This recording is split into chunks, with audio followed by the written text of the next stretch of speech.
Hello everybody, this is KM and welcome back to my channel. If you don't know, my channel is all about discovering or rediscovering musicals. And currently right now I am studying 1776 for America's 250th anniversary this summer. I've reacted to 1776, the movie musical. Stop right there. Buster Phillips. And from there, I did some more deep dive research into the history. I think I want to. What is it? No. Oh my gosh. I am, sir, yours truly, George Washington. Who is that? Oh, it's Alexander Hamilton. Oh! We keep forgetting who Hamilton is here. Yes, on this channel we do more than just musical theater apparently, because I love to do all the things. I like to look into books and into movies and into TV shows, and it just goes on and on and on. And what I also like to do on this channel, what I like to react to, is documentaries as well. Since 1776 is over a very significant time of American history, I thought it would be a good idea to watch a documentary to understand that time period. And let me tell you, there are so many documentaries over the founding of America. It got to the point where I was very overwhelmed and just decided to go with the most recent documentary that I could find, which is The American Revolution. This documentary is available on the PBS website, so if you yourself want to check it out, you can. And there is a lot of extra material on the website if you are curious to know more. You do have to pay though, so just a warning there. I will personally look at all these things at my own time, but if you want to check it out, I will link the website in the description box down below. But without further ado, let's just get started because this series is a long one. Let's go.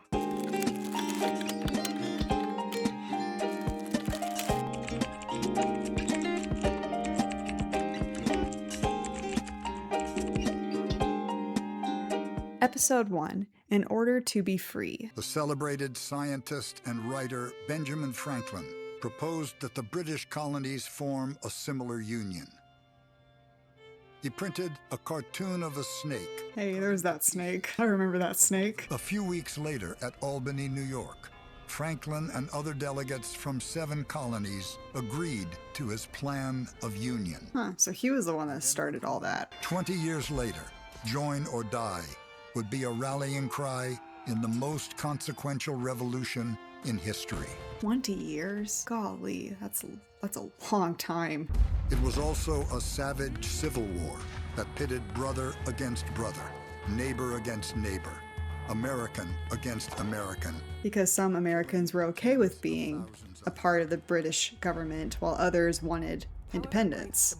So, of course, that would cause quite the conflict amongst neighbors and families and such. What the American Revolution gave the United States was an actual idea of a moment of origin. I've seen that painting. With a set of stakes that are so far beyond what any set of events and any set of people can plausibly carry, that it has made the way that Americans think about this period very unreal and detached.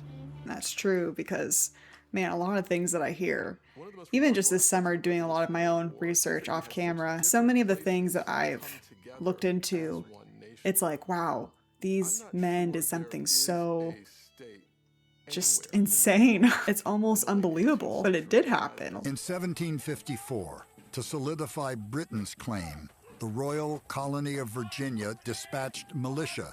So we're going way back in history. If so, George Washington fired the very first shot of a global conflict that would come to be called the 7 Years' War. Man, did he really? Washington started it all. 2 horses were shot from under him. Musket balls ripped through his hat and jacket. Oh my gosh. Get most of his men safely off the battlefield.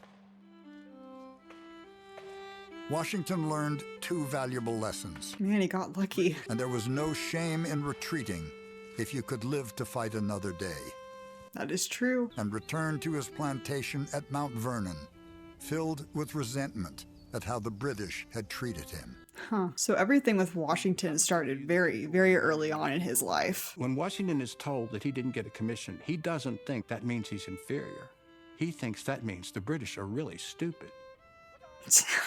There can be no sufficient reason given Yeah. when we who spend our blood and treasure. I mean, obviously he gave a lot. He put a lot into his service. So yeah, it seems a bit stupid that that the British wouldn't acknowledge that. But it's a little bit like the Greek myths. Never wish for something too much because you might get what you wished for. The British in North America have been hoping and praying for the defeat of the French for 80 years.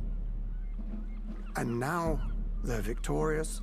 Church bells are ringing. This is the moment we've all hoped for. And then it all begins to go to hell in a handbasket. So the Americans and the British had a common enemy, which was France. But then once France was out of the picture, then they started fighting each other, I guess. Then when you get to a place like Jamaica or Barbados, where 90% of the population is enslaved, then you're really talking. That's 90s, what? That's where the Royal Navy warships are. That's a huge percentage. If there is a country in the world where concord, according to common calculation, would be least expected, it is America. So they needed to work together in order to create a good economy. For Americans, land and liberty are completely intertwined. That is very true. To this day, land is so important to people. And so in 1763, a royal proclamation declared all the territory beyond the Appalachians off limits to settlement or speculation. It's crazy looking at that map and not seeing, the United States. Literally, majority of that map was reserved for the Indians. And then the sliver of that land was the 13 colonies. It's not because the British government is especially concerned about Native Americans. It's because they don't want Americans spreading out, where they'll be even more difficult to control. Part of British policy is British settlers will stay near the coast. And part of the colonist answer is, no, sorry, we're not doing that. So the British wanted to keep their people near the ocean, but the settlers really wanted to explore more of the land and get more land. George Washington had married an enormously wealthy widow, Martha Dandridge Custis, and had made himself still wealthier, speculating in Western lands. Oh, was she married before she married Washington? Britain was in the midst of a post-war depression, and British consumers were already burdened with higher taxes than were the subjects of any other European monarch. That's awful. Well, let's tax the American colonists, right?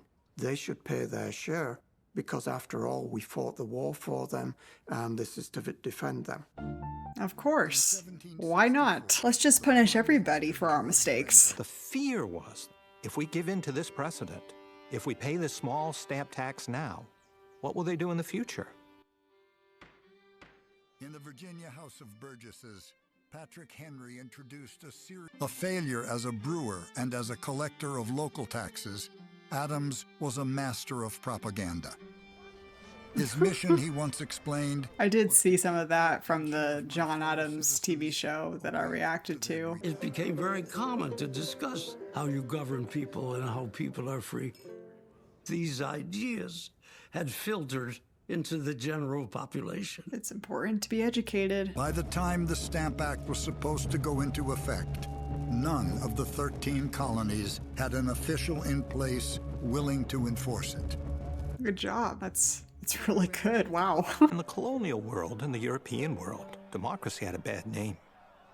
It was a synonym for anarchy.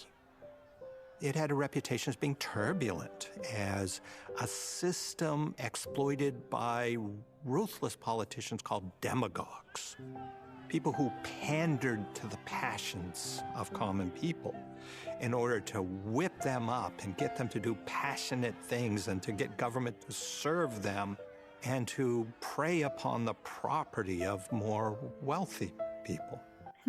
So democracy is not the aspiration that creates the revolution. The revolution creates the conditions for people to aspire to have a democracy. I guess because it was unheard of for the people to have a voice, for the people to rule themselves and rule the government. So for the people wanting to have a say, that seemed almost treasonous in a sense. It asked Benjamin Franklin, then living in London as a lobbyist for Pennsylvania, to appear before the House of Commons, hoping that hearing from the best-known American on Earth would help. Franklin patiently answered 174 questions. What? My gosh, that must have been a long day. It's amazing how people like Benjamin Franklin, I mean, they were there from the very beginning of this whole revolution. Even before it, they've established themselves in society as this huge political figure that had a lot of influence with the people around them. And because they gained that kind of influence in the beginning, before the revolution, by the time the revolution did happen, they were put into positions of power, in a sense, of influence, to really stir the pot. When the news reached America in April, the Sons of Liberty disbanded. Their rights as Englishmen seemed to have been restored. That must have felt really good. To fight against a government like that and say, no, we're not giving you our money, and they win, that's huge. But beginning in the summer of 1767, the British government, still struggling with war debt, would win passage of 5 new laws. Oh, great. Good. It imposed new taxes on 4 items manufactured in England: glass, lead, paper, and painter's colors. And on a 5th item, tea. Oh no. Boston Tea Act. Women, who normally played a subordinate role in public life and had almost no legal rights, joined the resistance by the thousands as Daughters of Liberty. Good for you. Crisis. Good for you, girls. Women stopped drinking tea. Women started making their own fabric. Women started making toys for their children. Wow. And they didn't stop buying British things and start making their own things. They publicized it. Wow. That's awesome.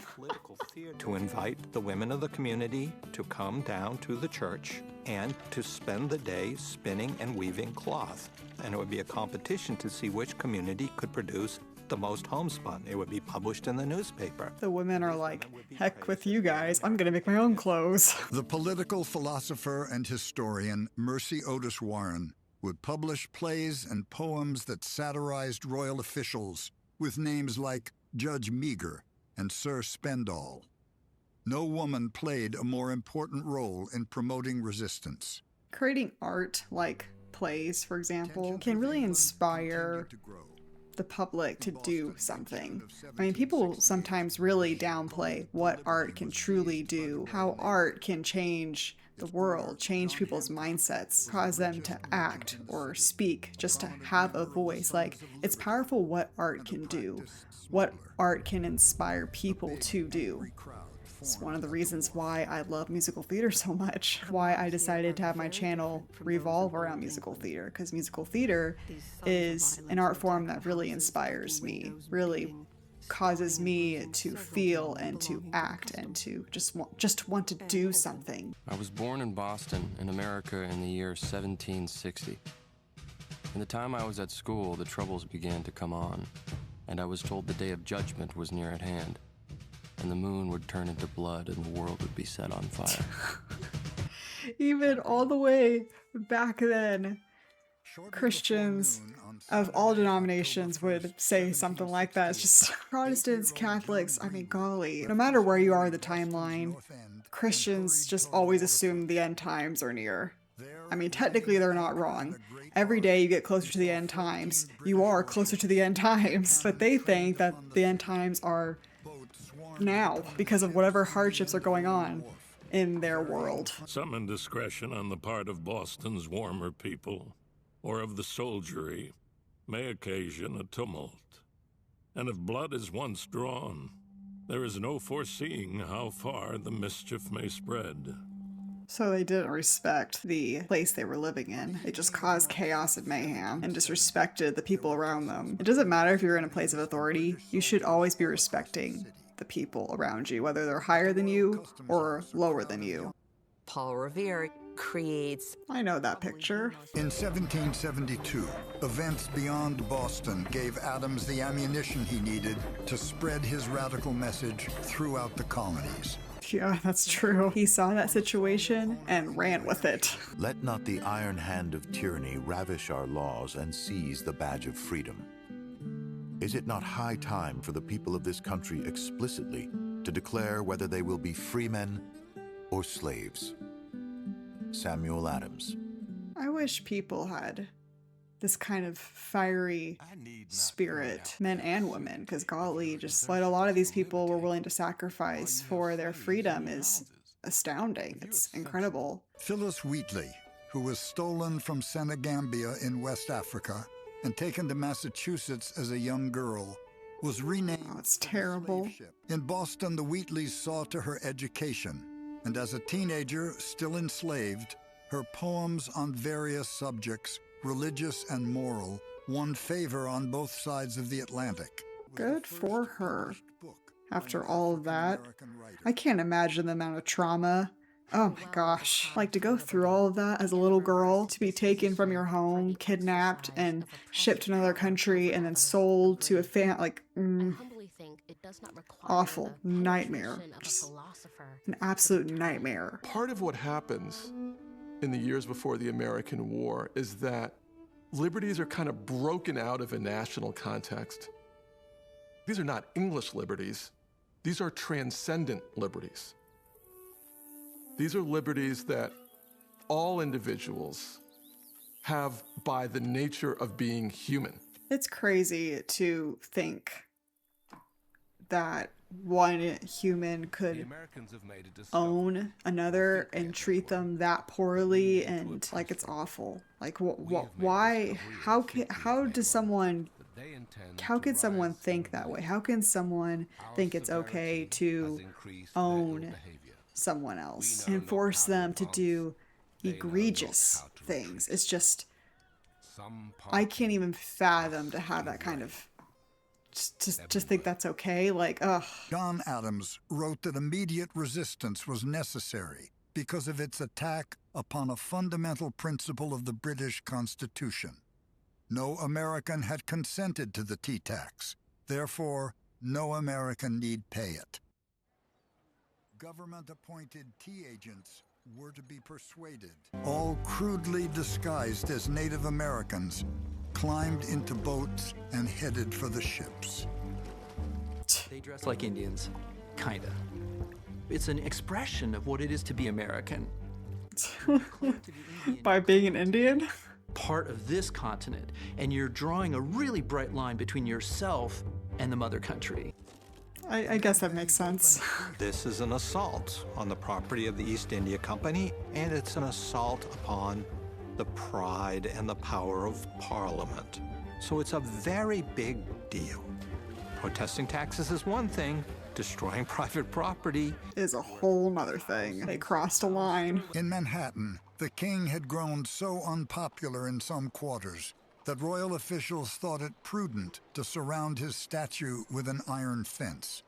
A law warning of the dire consequences for anyone who dared deface the statue did not. I guess some things never change. Humans destroying statues and whatnot. When George Hughes, who had helped dump the tea into Boston Harbor, tried to intervene, Malcolm knocked him unconscious with his cane. Malcolm was hauled from his house. He was stripped, nearly naked. Hot tar was poured over him, scalding his flesh. Oh my gosh. Tarring and feathering is something that has come down to us as an almost kind of comical thing, because you see these people with chicken feathers on them. It's not comical at all. It would be 8 weeks before he was able to leave his bed. I'm sure. Golly. I don't know how you can recover from something like that. To British colonists, the Quebec Act was another slap in the face. The British government is looking more and more with each of these acts like the problem instead of the protector that it's supposed to be. Because the British government keeps pushing and pushing and pushing, they feel more like a threat than anything else to the American people. And if they feel like a threat, then why would anybody want them around? The delegates met in the newly constructed Carpenter's Hall, hoping to develop a common means of resistance while still somehow remaining within the empire. It would not be easy. Adjacent colonies quarreled over borders. Small ones feared domination by large ones. and half the delegates were lawyers, fond of arguing. They definitely were fond of arguing.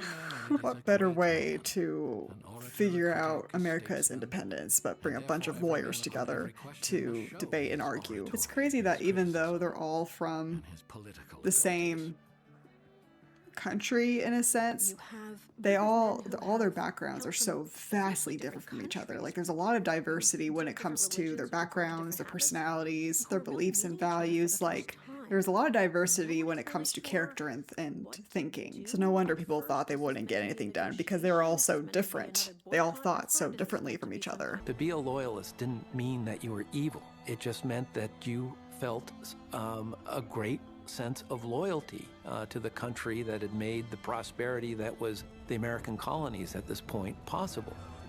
The loyalists are essentially the conservatives. They're the people who believe in law and order. They don't like mobs. They don't like committees telling them what to do.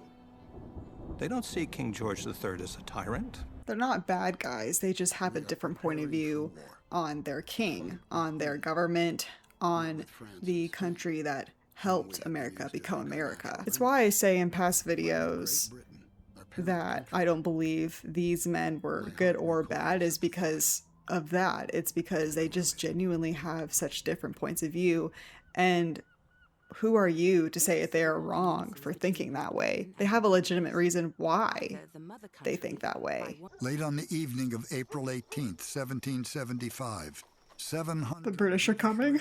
American rebel leaders send warning. Two men, William Dawes and a silversmith named Paul Revere, are sent in different routes to alert Samuel Adams and others in Lexington that the British, in fact, are coming. I was right. It's funny watching this miniseries and just having to try to piece together the information that I do know, because I only remember just small events from way back in history classes. So it's fun to watch this and to figure out, okay, when does this event happen? When does this event happen? Is this event coming up soon?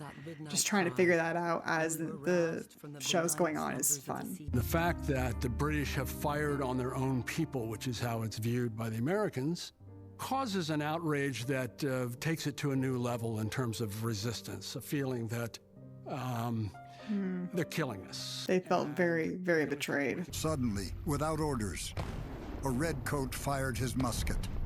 The front line of British troops followed with a ragged volley. Is this the shot that was heard around the world? The retreat from Concord was a truly horrifying event for many British soldiers. It would have been a fairly traumatic experience, to put it mildly, to be shot. A fairly traumatic experience. That's understated, I'm sure. 95 Americans had been hit over the course of the day, 49 of them fatally. Family members moved along the road looking for missing sons and brothers and fathers. It's so sad. It's not a true siege because they've got passage in and out of Boston Harbor. They can bring in supplies, they can bring in reinforcements as need be, but they can't get outside of Boston proper. So the British Empire by water. They have nowhere to go. It's interesting to watch this documentary episode and connect it to the John Adams TV show, because the first episode of John Adams goes over this exact event. It's terrifying to be a civilian in Boston, regardless of your political affiliation. Especially women and children are just looking for any way out. Yeah, I can't even imagine. If I was in that position, I would be figuring out how to get myself and my loved ones out of there as fast as possible. Like, you're literally in the middle of a war, essentially. Anything could happen. Any shots can be fired at any moment in time. Like, the amount of stress that you could be under, I mean, golly. God give them wisdom and integrity sufficient to the great cause in which they are engaged. Abigail Adams.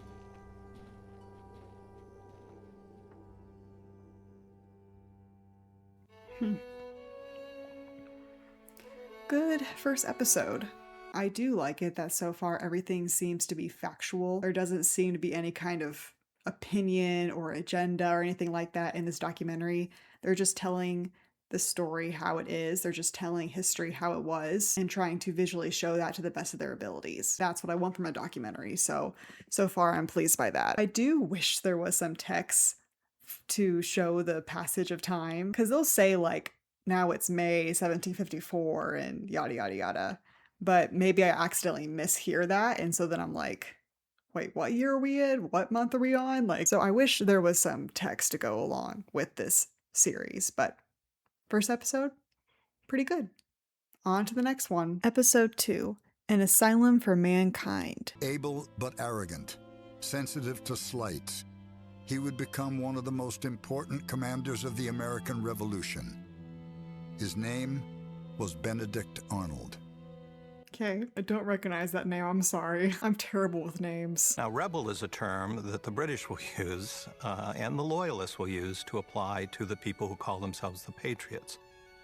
So to be a rebel means that you are rejecting the legitimate authority of your sovereign, King George III of the British Empire. Sure, that makes sense. You call yourself a rebel when you feel like the other side is against you. But what's ironic is that the other side will also more than likely call themselves the rebels because they feel like you are against them. So it's this weird tug of war situation going on. All sides feel like they're rebels in their cause. And it was no different back then, and it's no different today. We're all rebels at the end of the day. So I'm guessing this episode is going to be about the Declaration of Independence. And I know I say declaration weird. Declaration. I know I say that weird. I have dyslexia, so sometimes my speech can be a bit off. I try my best, I really do, but sometimes the brain and the mouth don't connect properly. It is not a quibble in politics. It is this plain truth, which the most ignorant peasant knows, that no man has a right to take their money without their consent. I know this. If we are conquered, our lands go with yours. But if we are victorious, we hope you will help us to recover our just rights. Captain Solomon, Ahanawanamont. That's right, the Native Americans also helped out. Black, white, and Native American soldiers would serve in regiments more integrated than American forces would be again for almost 2 centuries. Let's go. It's amazing what happens when you unite despite skin color. At the end of the day, your skin color should never matter. To steady his men, Prescott leaped onto the unfinished parapet and bellowed at the warships, "Hit me if you can." You're trying to taunt them? Looking up at the American positions, General Howe believed the hill could be taken by what was called a turning movement. While one column assaulted the redoubt from the left. I like how they map these things out for you so you can visually understand what the heck is going on. The notion that the British Army is this battle-tested, experienced force, they're good, there's no doubt about it. Their officers are good, they're very disciplined for the most part. But they are as scared and as new to this as the Americans are. Interesting. I never heard of that before. I always assumed the British soldiers were battle-ready, experienced men that knew what they were doing. But no, apparently a lot of them were not like that at all. This time, the Patriots behind the fence waited till the Grenadiers got within 50 yards before opening fire. It was hard to The sound mixing is wild. I'm wearing earphones and I have the volume quite high so I'm hearing a lot of things. I feel like I'm there. At the bottom of Breed's Hill, General Howe was determined to come at the Americans one more time. Again? We're gonna go again? It was surprising how they would step over their dead, as though they had been logs of wood. It's almost like you have to numb your brain in order to do that. That's wild, to step over dead bodies as more shots are being fired. It was all over in a matter of minutes. The Patriots had been driven from Breed's Hill. 115 Americans had been killed, and another 305 wounded. Oh my gosh. It did so good for the first half and then it just collapsed. The British officer in charge of the burial detail boasted that they had stuffed the scoundrel with another rebel into one hole, and there he and his seditious principles may remain. Saturday gave us a dreadful... You should never celebrate death. Ever. At least that's my opinion, but I don't think you should ever be celebrating any kind of death. Ever, ever, ever. From these data, calculate the time and expense necessary to kill us all and conquer our whole territory. Benjamin Franklin. Well, now I feel sad. And we're only barely even 1/3 into this episode. It is clear by the time the Continental Army is signed into being in the late spring of 1775 that its commander-in-chief can be nobody else. There's something about his presence that makes him the inescapable choice. That's what I talked about in my reaction to the movie A More Perfect Union. I touched on how George Washington had this presence about him that was just so indescribable. Something about him made people feel safe, protected. I'm not sure what the right word would be, but he was just somebody that people knew they could rely on. But his appearance alone made him stand out in Philadelphia. He was about 6'3", when the average height of the men he would lead into battle was around 5'7". He towered over everybody, apparently. He's got a brain built for executive action. I feel like the actor that played George Washington in the TV show John Adams, I felt like he didn't do the character justice. He just seemed too gentle, too meek, too submissive, I guess. I'm not sure how to describe it, but I just didn't really feel like that George Washington was George Washington. However, in the movie A More Perfect Union, I feel like that actor that played George Washington had that commanding presence, had that fatherly, stern sort of demeanor that you needed to respect. More riflemen soon followed, from Pennsylvania and Maryland, as well as more Virginians. Their rifles were far more accurate than the smoothbore muskets most patriots. It's amazing how many people, men and women, were willing to fight for this idea, this freedom that they all desperately wanted. These men and women were willing to fight in a war that they didn't even know. There was no guarantee for a win. You know what I mean? That's a lot to sacrifice for. It's very admirable. I think we have to understand Washington as both the figurehead without whom American liberty would not have survived. At the same time, he's an enslaver of 317 men, women, and children. He acted as an enslaver in the ways that enslavers did. He bought and sold people. He broke up families. Do not look for gilded statues of marble men. They were not that, and neither are we, and neither is anybody at all. Yeah, it's very important to acknowledge. I've never understood people that looked at these founding fathers as almost gods, in a sense. It's like people today who look at celebrities, movie stars, those kinds of people, and treats them as if they were gods of sorts. People look at the founding fathers like that, and I never understood that, because at the end of the day, they were still human. They had their weaknesses, limitations, problems. They were normal men. And when I say normal, I'm not talking about status or money or power or any of that kind of thing. I'm talking about their human nature. Even George Washington, who had this incredible presence about him, was still human at the end of the day. He still made mistakes. He was not perfect. You can respect the man, but also acknowledge the mistakes that he made. It does not have to be black and white, one or the other.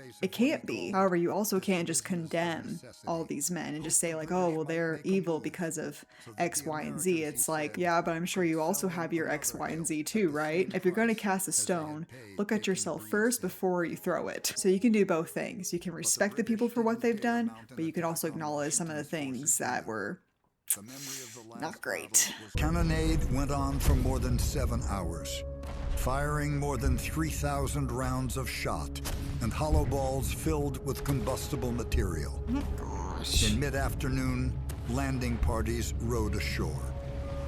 They hurled torches into the amount of destruction is just insane. Amount of death, too, just awful. The most successful Patriot commander was John Manley, a sea captain from Marblehead.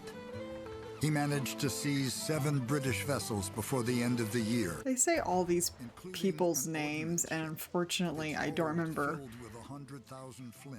most of them.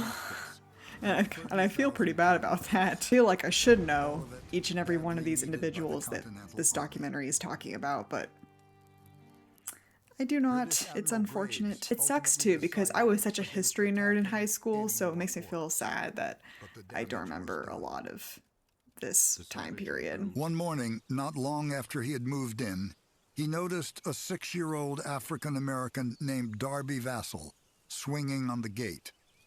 Vassell remembered saying he had been born in the house, and his parents had worked there. Washington urged him to come inside and get something to eat. He had plenty of chores for him to do. When Darby asked what sort of wages he could expect, Washington thought the question impertinent and unreasonable. You're just expecting this little boy to do all the chores around the house and not get compensation for it? I mean, I think it's common sense to pay somebody for their services, but whatever. Britain is the biggest slave trading nation on earth. Nevertheless, the British believe that if they can convince enough slaves to abandon their masters in the South, to take up arms against the American rebels, that this is a manpower pool that can also derange the economies of the southern states. It's not that the British are anti-slavery, by any means. Yeah, no. They just wanted more men. They needed more people on their side, so they're like, hey, it's an opportunity. If we can get these individuals to fight against our enemies, then maybe we can win. Dunmore's proclamation helped drive Southern slaveholders to the side of the revolutionaries. I mean, it's a very smart tactic to use their slaves against them, if the slaves are willing to take up that offer, because who wouldn't want to be free? You know, they're promising them freedom for probably a short amount of time, but they're promising their freedom, so why wouldn't you take it? George Washington called Lord Dunmore a monster and an arch traitor to the rights of humanity. I just cannot imagine owning other human beings. That's just such a weird concept. To fill out his ranks, Washington persuaded the governors of Massachusetts and New Hampshire to send him a total of 5,000 militiamen. The newcomers were so sullen, veteran soldiers called them the long-faced people. The long-faced people. Washington brings to Cambridge the hard no of a Virginia planter, but he is also willing to revise himself to think about the whole of the potential fighting force and whether black men can play a role within it. I think many people, most people from his station would have started where he started and have gone no further. So he does have an open-mindedness about him. He is flexible. He's willing to look at other choices for the greater good, which is what a leader should do. It's not a question of who the good guys are and who the bad guys are. It's what can I get from making this decision right now in this place at this time among these people? Yeah, that's a really good statement. I completely agree. Again, it's not always black and white. There's a lot of gray in between. I mean, life is gray. I'm a pretty black and white person, but I understand the concept that life is just gray. Sometimes it's not good and evil. Sometimes it's just perspective. And your decisions will more than likely come from where you are at in life. The people during this time period were not purely good, and they weren't purely evil either. They were somewhere in between. The real distance turned out to be 270 miles. Nothing could have prepared Arnold for the ordeal he and his men were about. It's a long way. In the mornings, wet clothes were glazed with ice, one man wrote, thick as a pane of glass. My gosh. This is not worth it, y'all. It snowed on the 19th day and rained relentlessly for days afterwards. Then it snowed again. Oh my gosh, give him a break. America is this huge continent. There's tornadoes, there's hurricanes, There's winter storms. We got it all here, baby. Not just fighting each other. In a profound way, they are fighting the American climate and geography and topography. Yeah, that is so true. People don't understand how massive America is. Golly, it's a huge country with so many different land and weather and just cultures. Just America's huge. It's not just New York. It's not just LA. It's not just Orlando. It's not just Dallas. Like this country is massive. There's more to America than meets the eye. When a ricocheting bullet fragment tore through Arnold's left leg, he had to be carried back to camp. Oh, it's awful. Then decided to wait for Montgomery and his men to break through. But Montgomery never made it. Oh, it's so sad. John McPherson and 11 others were killed. That failed. Still others remained disaffected, favoring neither side, hoping somehow to carry on with their lives while their fellow Americans, suspicious of their neutrality, fought things out. I don't know why that's funny to me. There's just some people that are like, can you all just figure out your fighting and find a resolution with all of this so we can all just get back to our lives, please? Let's just stop. On January 9th, 1776, a slender pamphlet titled Common Sense was published in Philadelphia, the most important pamphlet in American history. It was signed simply, An Englishman. Its author, a recent newcomer to America, was 38-year-old Thomas Paine. Oh, I remember reading that in high school. It just made people listen and made people think. At a time when the Congress would never have thought of attacking the king personally. King George III, the crown of England. They were always like, oh, he's not really getting it. It's Parliament that's our problem. The king needs to help us. He just called the king a beast. Just straight up, he's a monster. Some of the founders and others thought this is the moment when we can start over again. We can actually begin the world anew. And it must have been, wildly exciting at the time. And I think it still excites us that we are the product of a revolutionary moment where the world turned upside down.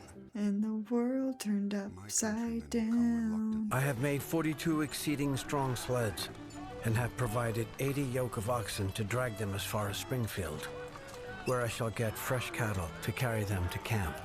This documentary series so far does a really good job utilizing all these different paintings and doing a lot of great sound effects and sound mixing to tell their story. There's very few reenactment scenes, but that's okay. Like, sound takes up 70% of filmmaking. So as long as you have really good sound quality, most viewers will be good to go. I don't need to see all the details of a scene to get the story. 'Tis pity, the little time we have to spend in this world. We cannot enjoy ourselves and our friends, but must be devising means to destroy each other. That's Lucy really Knox. sad. I mean, it would probably suck to live during this time period. It really is a gamble what century you are born into, because you could either, depending on when you're born, you could either have like the best time of your life or the worst. The absolute worst. You can be born in a time of prosperity or born in a time of war. And you have no choice of the matter. That spring, colonists on both sides of the fighting were ravaged by a common enemy, variola major, smallpox. Highly infectious. Yeah. I remember that. The American Revolution coincided with a continent-wide epidemic that would last for 7 years. 7 years. Ugh, it's awful. There were just 2 weapons against smallpox: isolating its victims to keep them from infecting others, or inoculating the still unaffected by deliberately implanting live virus into an incision in hopes that the infection they contracted would neither prove fatal nor infect anyone else before it confirmed. Oh, it's awful. Oh, it's so terrible. Like, you only have 2 options to hopefully not get or get rid of the virus. Like, ugh. Eventually, under fire from Virginia militiamen on shore, Dunmore and his fleet would be forced to sail away from the island. They left behind hundreds of sick African-American men, women, and children. A Virginian who reached the island a day or two later never forgot what he saw. Oh gosh, what did he see? We were struck with horror at the number of dead bodies and a Oh state of gosh, that's literally one of my worst nightmares. I don't even want to think about it. I don't want to imagine it. I don't want to think about it. That's terrible. That same spring, smallpox would end the American dream of capturing Canada as well. Why do you want to capture Canada? You're in a full-blown war. 20 to 60 men fell ill every day, and 15 to 20 died. 2 great pits were dug, in which the dead were heaped each evening, one man recalled, with no other covering but the rags in which they died. Oh gosh. Oh gosh. Not only is war going on, but a deadly virus is going on as well. Like, that's hell right there. O Britons, one Rhode Islander lamented, "How art you fallen that you hire foreigners to cut your children's throats?" Wow. That's savage. On June 7th, Richard Henry Lee of Virginia introduced resolutions in Congress declaring, My name is Richard Henry Lee. Virginia is my home. We hold these truths to be self-evident, that all men are created equal, that they are endowed by their Creator with certain inalienable rights. Is that the actual document with all the scribbles and scratch outs? Thomas Jefferson was proposing something altogether new and radical in the world. It was the American people's right, he argued. It was their duty to throw off tyranny and learn to govern themselves. From the beginning to the end, this institution bounded his life, even though he knew it was wrong. How could you know something is wrong and still do it?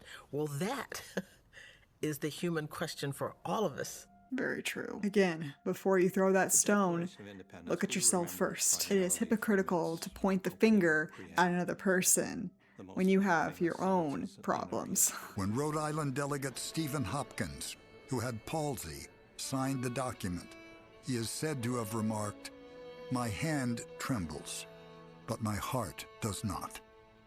I'm getting chills. So far, every single time we get to this moment in any medium of film, I get chills during this event. Hearing the list of George III's alleged crimes so angered the men that a number of them raced down Broadway to Bowling Green, tied ropes to the statue of the king, and pulled it to the ground.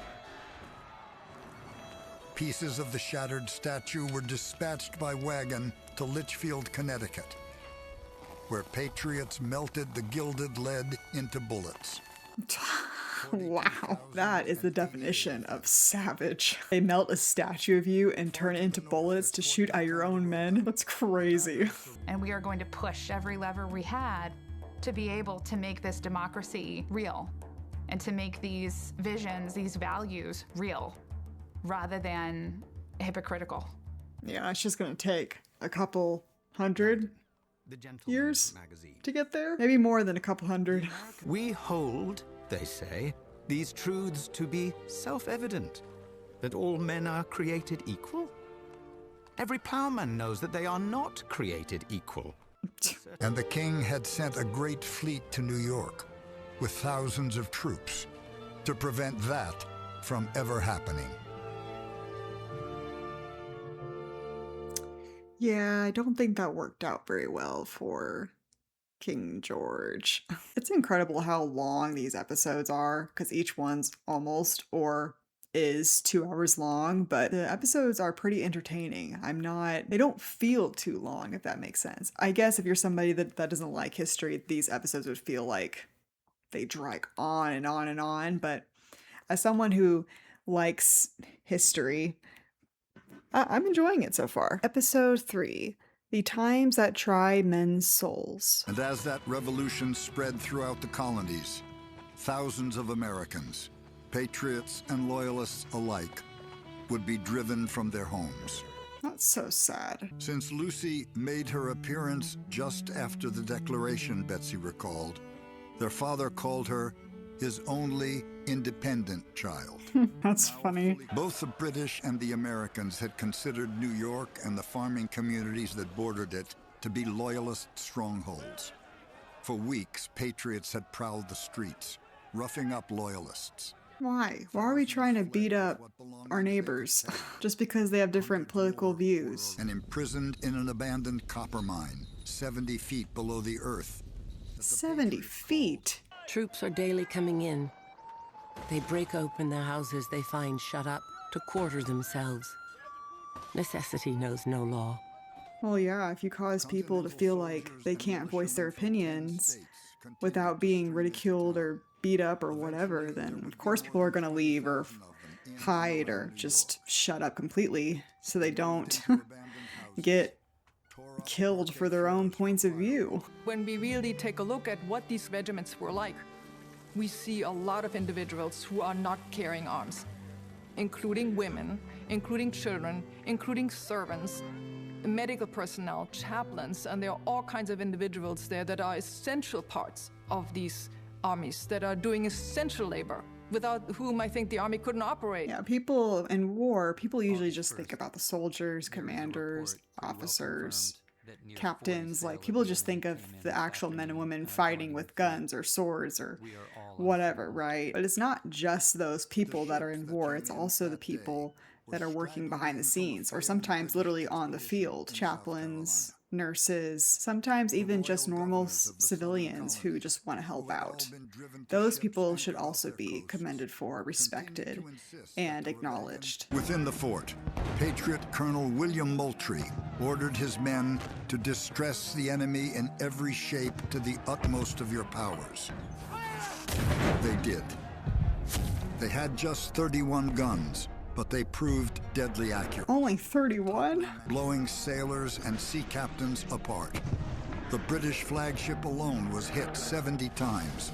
Golly. The Royal Proclamation of 1763 had expressly barred colonists from purchasing or moving onto Indian lands west of the Appalachians. But British officials had been powerless to enforce it, or to keep some Native Americans, including Dragging Canoe's own father, from leasing or selling land to settlers and speculators. The British government had kept them from taking native lands. So for the Shawnees and the Delawares, Cherokees, and many other people, the American Revolution was a war to protect these places against an enemy they already knew quite well. So with the British being occupied, the Americans and the Indians are able to sell, negotiate, take land, gain more property. Dragging Canoe would not listen to the British or to the elders of his father's generation who had urged diplomacy. He rallied the young men and went to war. Another war within the war? The result is, as the older chiefs feared it would be, that those American colonies immediately send armies into Cherokee country. Well, I did say take. It wasn't very peaceful. In the end, older Cherokee leaders would sue for peace and be forced to cede another 5 million acres. The great colonists job. wanted to possess that land exclusively. Instead of striving for peace, you created more war, more fighting, and here are the consequences. Dragging Canoe would not surrender. With hundreds of men and their families, he managed to escape westward, to settle along the Chickamauga Creek, in what is now Tennessee, where he remained defiant. I could not hear their talks of peace, Dragging Canoe said. My thoughts and my heart are for war. Why, though? Why? What can you gain from that, besides death? Because of your actions, you literally just gave land to the Americans. Okay. The helmets worn by their grenadiers and fusiliers that added a foot to their height, and a reputation for ferocity so widespread that some Americans believed them cannibals, with a special taste for babies. What? General William Howe and his brother Richard were in joint command of the largest seaborne assault force Britain had ever assembled. 24,000 soldiers, including the 8,600 Hessians and 400 ships, manned by some 10,000 sailors and Marines. That's a lot of ships. General Washington reminded his men of the dismissive things British officers had said of them. Now they would have a chance to prove them wrong, provided they remained cool but determined. Cool, considerate men. 4 passes cut in or around it: Gowanus, Flatbush, Bedford, and Jamaica. With Washington's approval, Putnam ordered 3,000 of his men to dig in and hold the ridge and 3 of the passes. Unaccountably, the Jamaica Pass remained virtually unguarded. I was about to say, what about that road? The horrors of battle then presented themselves to my mind in all their hideousness. I must come to it now, thought I. Joseph Plum Martin. Private Joseph Plum Martin of the Connecticut Militia was just 15 years old that summer. He was 15? My gosh. Surely some of these people were just children. Literal children. The British attacks on the American right and center, which Washington's army seemed to have thwarted, had turned out to be mere demonstrations, meant to occupy troops. I swear, why did they not block that area? Why did they not block that road? I mean, there's literally some men right there. Why could they not just have had, like, I don't know, inched up a few to block that area? This is Clinton's idea. He's persuaded Howe that this is the right way to do it. Don't attack frontally. You don't want another Bunker Hill. Go around them.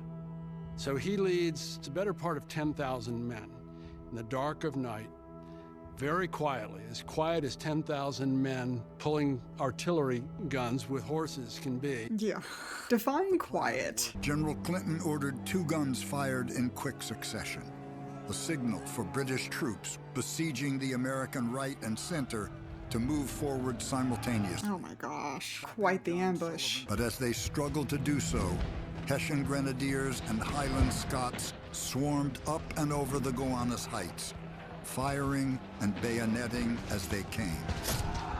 It was a rout. That's awful. Just one mistake, one road overlooked, and these are the consequences. Their fear of the Hessian troops was indescribable, the German commander, General Heister, remembered.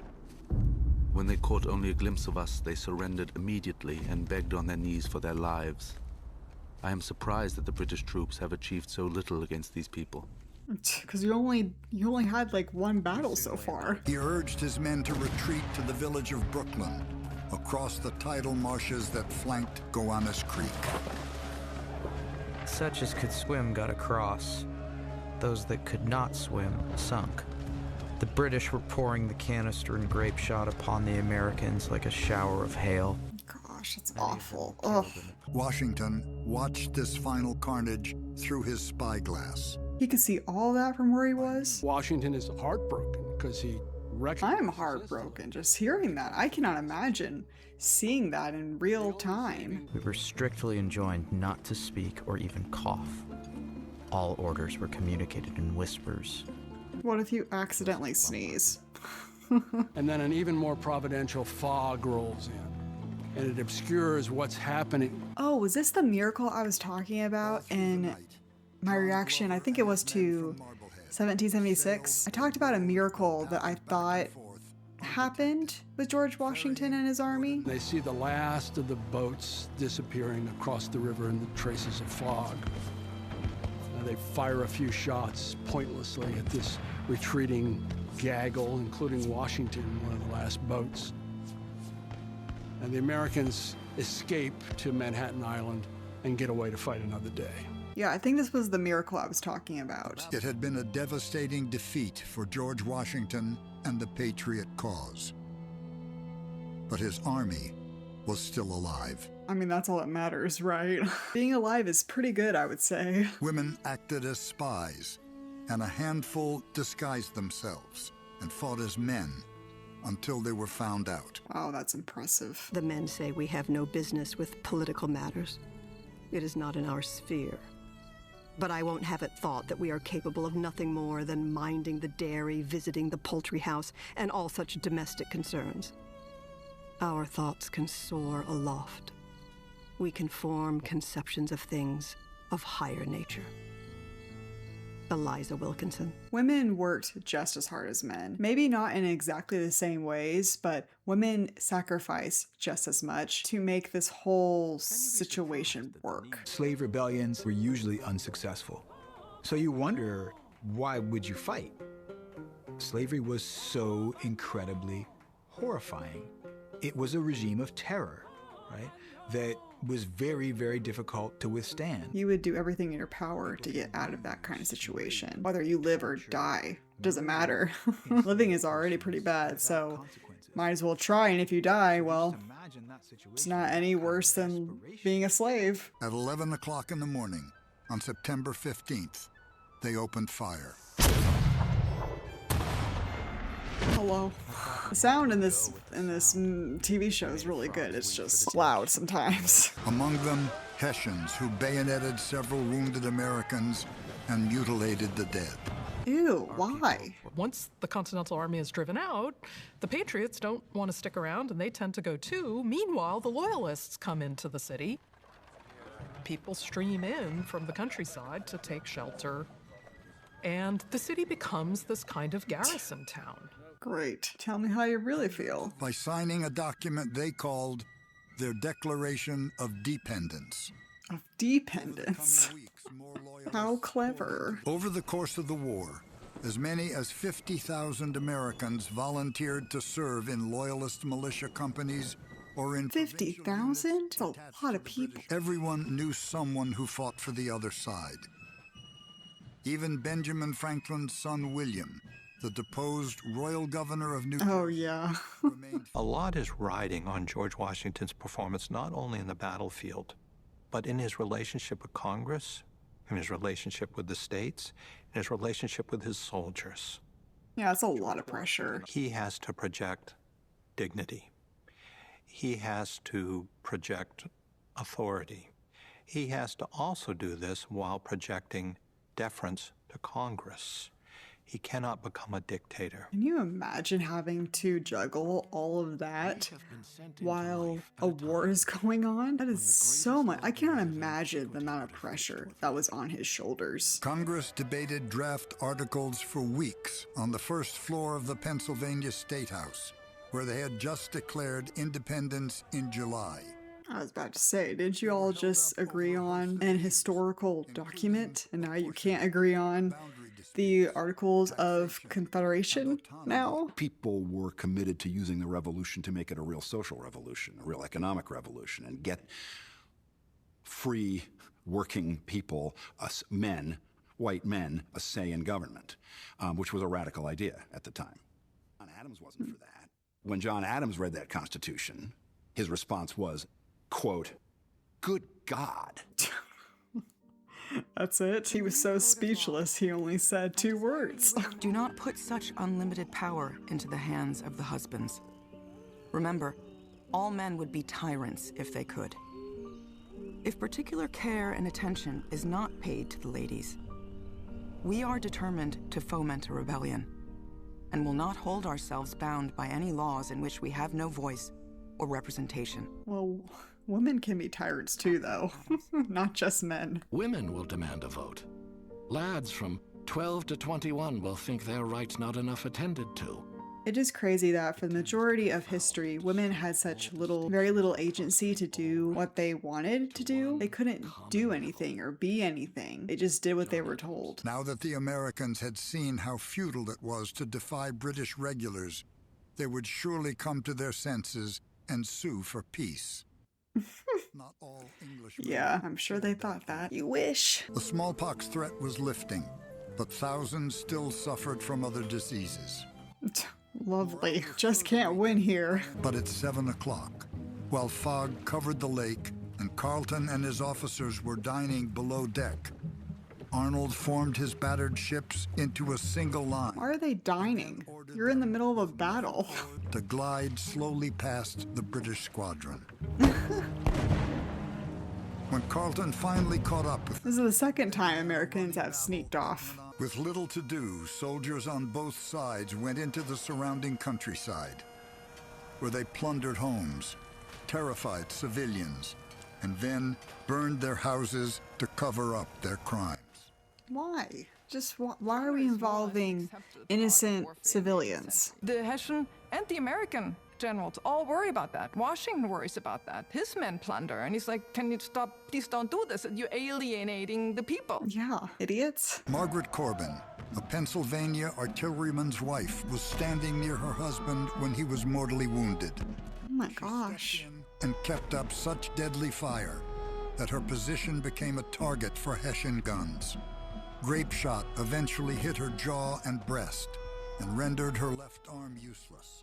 Oh no. 3 years later, she would become the first woman to receive a lifetime disability pension, but at half the rate wounded men received. Wow, she... American muskets... I don't know what to do, just clap? Like, oh my gosh. I salute to you, ma'am. Golly. That's a brave woman right there. Could you imagine your husband just collapsing right next to you? You know, no, I don't want to think about it.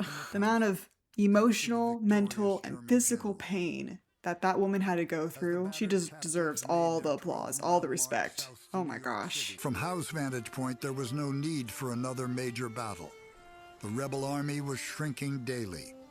What one officer called the devil of desertion had infected Washington's ranks. They're like, we don't want to be involved anymore. To compound things, Washington's second-in-command, General Charles Lee, who had been stationed in Westchester County with a sizable force, responded to Washington's repeated requests to hurry to his aid with one excuse after another. Lee was scornful of Washington, hoped someday to replace him as commander-in-chief, and saw himself as not subject to Washington's orders. You both are working together to win a war. Why do you want to be... Why? Just why? Is really now the time to be jealous of someone else's position over your own? The people who were really at the sharp end of the sword were the civilians. And if you think from the point of view of somebody, say a mother of a family who's on her farm, you know that the very little that you have to survive can be destroyed in an instant. That's awful. And strip poor women and children of everything they have to eat or wear. It's terrible. The brutes often ravish the mothers and daughters and compel the fathers and sons to behold their brutality. We see lots of instances of rape and sexual assault of women. Sadly, this is not unusual in all wars. Mary Campbell of Hunterdon County, New Jersey, told a judge what British troops had done to her. I don't want to know. Saith that sometime in December, a number of soldiers belonging to the King of Great Britain's army came to the house of her father. I do not want to know. Terrible, awful, just, disgusting behavior. General Charles Lee had finally given in to Washington's entreaties and had been slowly leading his force across New Jersey. Well, good for you. Dragoons surrounded the building and seized the Continental Army's second-in-command. One Hessian captain was exultant. We have captured the only rebel general whom we had cause to fear. Well, that's not good. He writes his brother at one point and says, I think the game is pretty near up. He doesn't let his men know that he's feeling that despondent, but he's feeling pretty glum. Yeah, things look really dark. General William Alexander, who had been freed from British captivity, arrived with 1,000 ragged reinforcements. 1,000 Philadelphia militia appeared. General John Sullivan also... All these new recruits coming in, it sounds like the end of a Hollywood movie where everything looks really, really dark and dire, and then suddenly hope comes in, whether it's like the king or a group of soldiers or friends or family. Like, you know that moment in the movie where Everything is terrible, then suddenly hope arrives to save the day. These are the times that try men's souls. The summer soldier and the sunshine patriot will, in this crisis, shrink from the service of their country. But he that stands by it now deserves the love and thanks of man and woman. It goes to show that writers are just as important as soldiers to help win a war. Because sure, yes, fighting is important, but it's also important to feel inspired as well. Because if there's no soul or morale along with all the fighting and violence, then what's the point of winning? But as good luck always attended me, Sergeant Madden came to me and aroused me up and made me walk about. 2 other soldiers did fall asleep and froze to death. What a way to go. My mother and we children hid in the cellar to escape the shots that fell about the house. Our next-door neighbor was killed on his doorstep, and a bullet struck the blacksmith as he was in the act of closing himself in his cellar. And many other townspeople were injured by chance shots.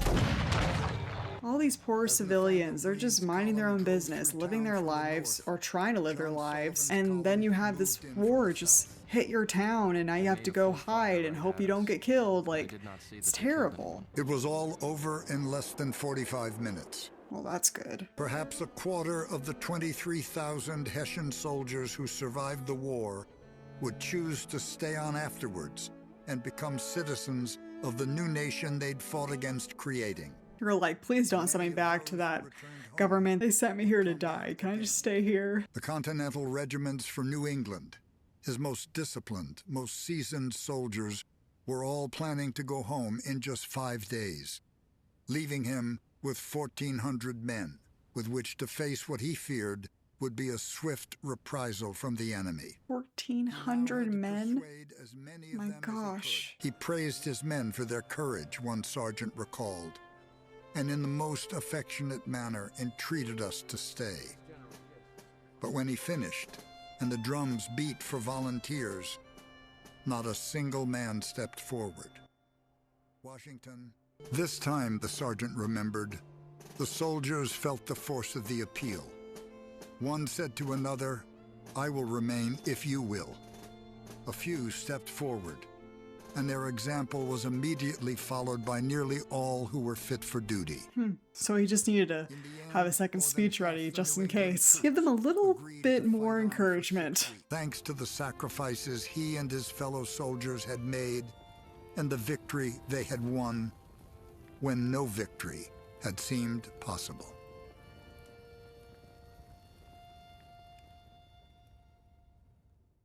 Man, the episode was a lot of fighting, a lot of battles, and it's not even over.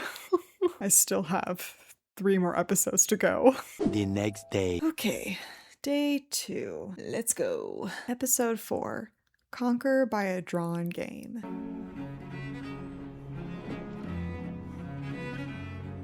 I will say this documentary series, there's just so much information. It's awesome, but it's hard to take in all of these events, this information, the facts, the history. He also feared that the 13 former colonies would never come together as a nation. Even though they just signed the Declaration of Independence document, because this was after 1776. There's a common observation here, that our cause is the cause of all mankind, and that we are fighting for their liberty in defending our own.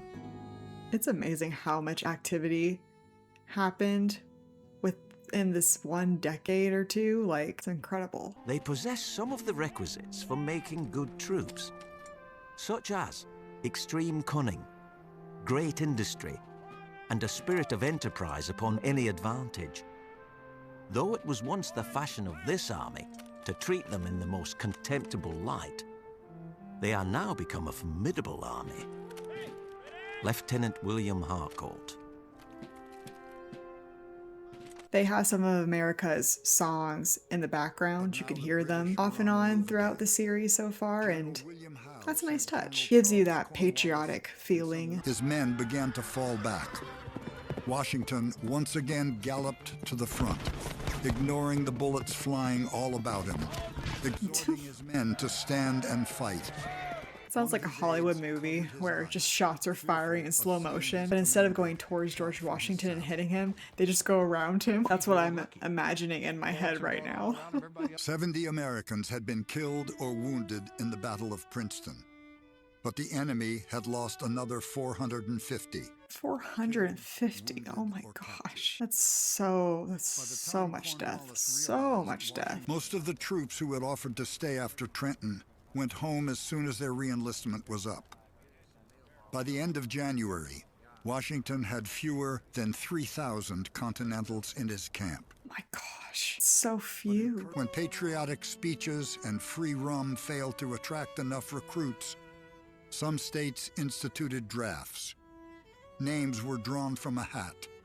Married men were exempted.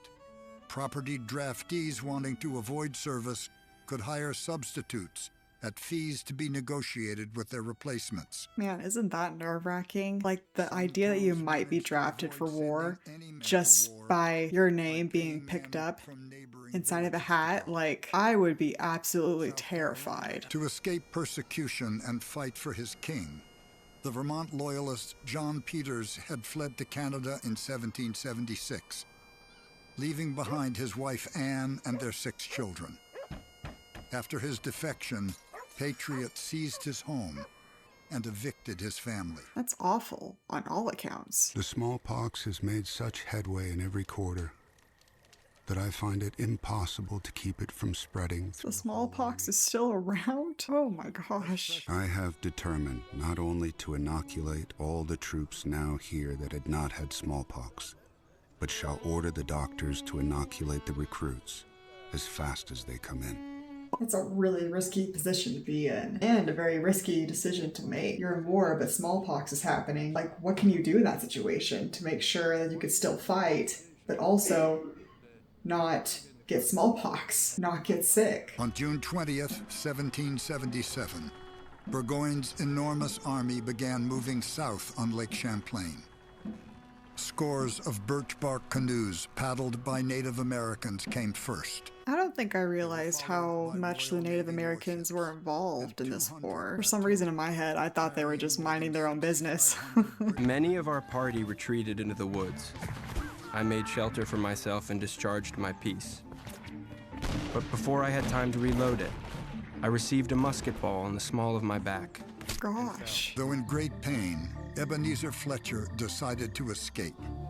He slipped away into the forest, eluded hungry wolves and bands of loyalists, and eventually made it home to New Ipswich, New Hampshire. Once he healed, he would return to serve out his 3-year enlistment. Yeah, these men are so brave. If I got shot like that, heck no, I'm not coming back. The fact that these men could get so injured, but then just after a couple months or a couple years, shrug it off and just go back into war. Very strong, very brave. The revolutionaries believed that the American people would have to be educated. Without education, there could be no virtue in the populace, and without virtue in the populace, the government would fail. Republics are based on authority coming from the bottom up, not like monarchies from the top down. So you require an educated, virtuous, they use that term over and over, drawing it from antiquity, virtuous population to sustain a Republican government. Yeah, people aren't just born good and smart. You have to teach people what it means to be good. You have to give people knowledge in order to be smart. So education is really important. How to think, how to read, how to write, like all those things are really, really important. If you don't have that, then you don't have a fair and virtuous society. When Washington finally got word that the British had entered the Chesapeake, he realized where they were headed and hurried his army to defend Philadelphia. Basically the capital of America during this time, and the British troops are slowly inching towards that area to seize that place. Like, oh, the plot is thickening. As the rebels were coming up, I observed a man fire at me, which I returned. He loaded again as he came up crying out, "Peters, you damn Tory, I've got you." I saw that it was a rebel captain, Jeremiah Post, an old schoolfellow and playmate, and a cousin of my wife's. He rushed on me with his bayonet, which entered just below my left breast, but was turned by the bone. That's really, really sad. Could you imagine turning against your own friend or a family member or a classmate and you're the one that takes their life? All because you are on different sides of a war, have different views of this political conflict. Like, that's just eventually prevailed. Depressing. They were in all stages of suffering, and some were dying. Some of their fellow soldiers, who were less seriously wounded, would go to a dying comrade, and kneeling by his side, would clasp their hands, bow their heads, and swaying their bodies up and down, would mutter prayers in their own language. And when death came to him, they would pass to another.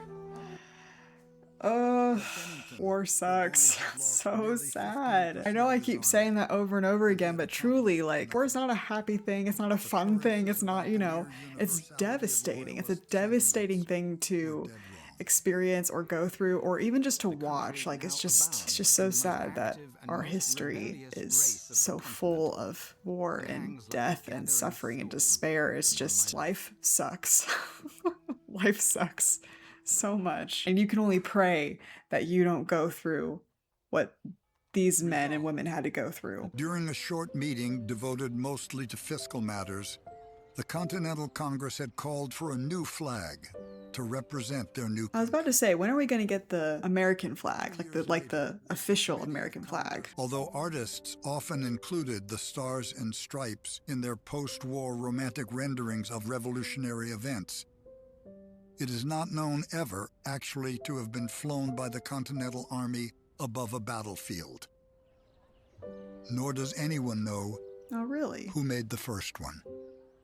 That's interesting. I thought we did know who made the first one. When an 800-man Patriot militia column, commanded by General Nicholas Herkimer, reached Oriska, an Oneida settlement on Oriskany Creek, just 8 miles from the embattled Fort Stanwix, 60 Oneida chiefs and warriors joined them.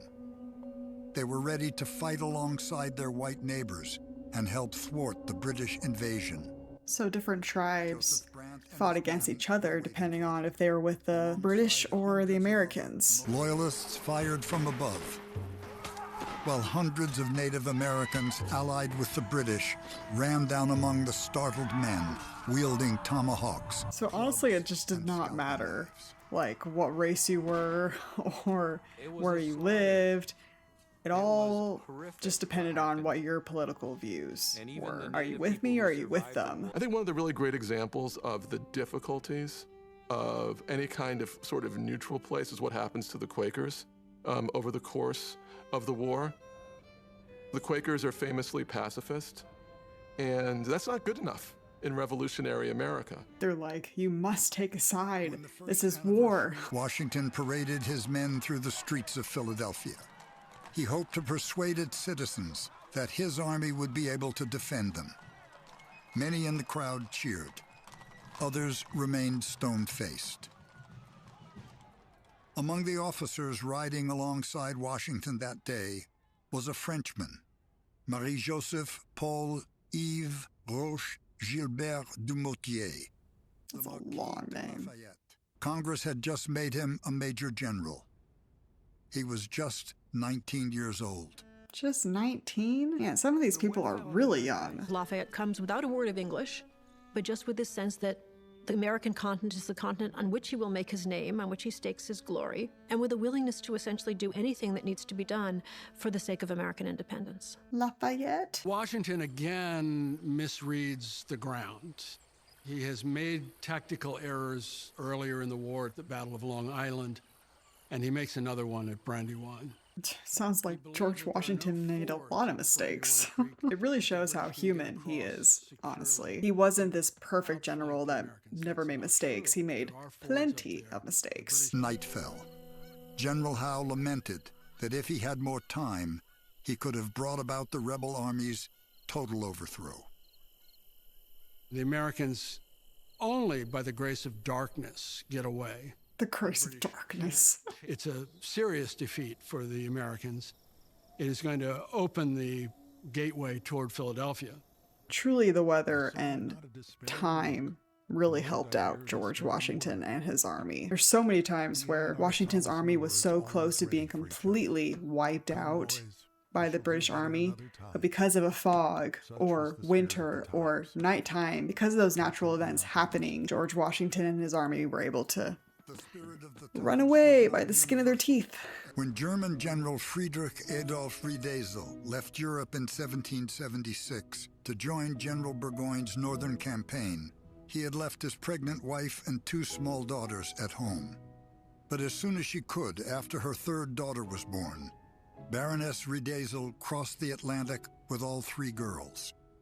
In mid-August, she caught up with her husband. You brought your 3 little girls to the battlefield? Imagine what a battlefield looks like after a battle. It has a lot of bodies, it has a lot of blood and gore.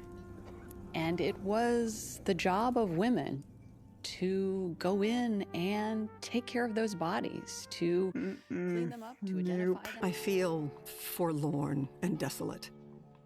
And the world appears like a dreary desert, almost without any visible protecting hand to guard us from the ravenous wolves and lions that prowl about for prey, seeking to devour those harmless innocents that don't go hand in hand with them in their cruelty and rapine. Her husband's only crime, Sarah Fisher said, was that he saw himself as a subject of Britain. Just crazy that everybody's biggest crime is just who they politically stand with. I don't understand why people have to, depending on where you stand politically, why the other person has to be a villain. Just because someone thinks differently than you does not make them a villain, and you should not treat them as such. Whether that is forcing people out of their homes or sending them to prisons, like all of that is just, I mean, stupid is the only word that's coming in my head, but I do think it's stupid. It's stupid to wish harm on somebody else or to force somebody to leave their homes or something like that just because they think differently than you. At least 53 patriots were stabbed to death, and more than 200 were wounded or captured. Americans would remember it as the Paoli Massacre. Washington gave up hope of holding Philadelphia. 6 days after the massacre, September 26, 1777, General Cornwallis led 3,000 victorious British troops into Philadelphia. Oh, so they did take over Philadelphia. General Cornwallis himself led the counterattack. His troops freed Musgrave's men from the Chew House and drove the Americans back along the roads they'd followed into town. The British had won. Again. Again. Come on, Washington, why do you keep losing? Washington's not a great field commander, but he's resilient, and he understands the kind of war he's fighting. At some point, he reaches the insight, and it's a basic insight. He doesn't have to win. The British have to win. He only has not to lose. He's looking at the big picture. He's big picture oriented, not detail oriented, it sounds like. They were meant in part to demonstrate to France that the 13 former colonies could act effectively together. But the result was not a government. They needed to have a way to pay for wars. They needed to run wars. They needed to possess native lands. They needed to redistribute those lands.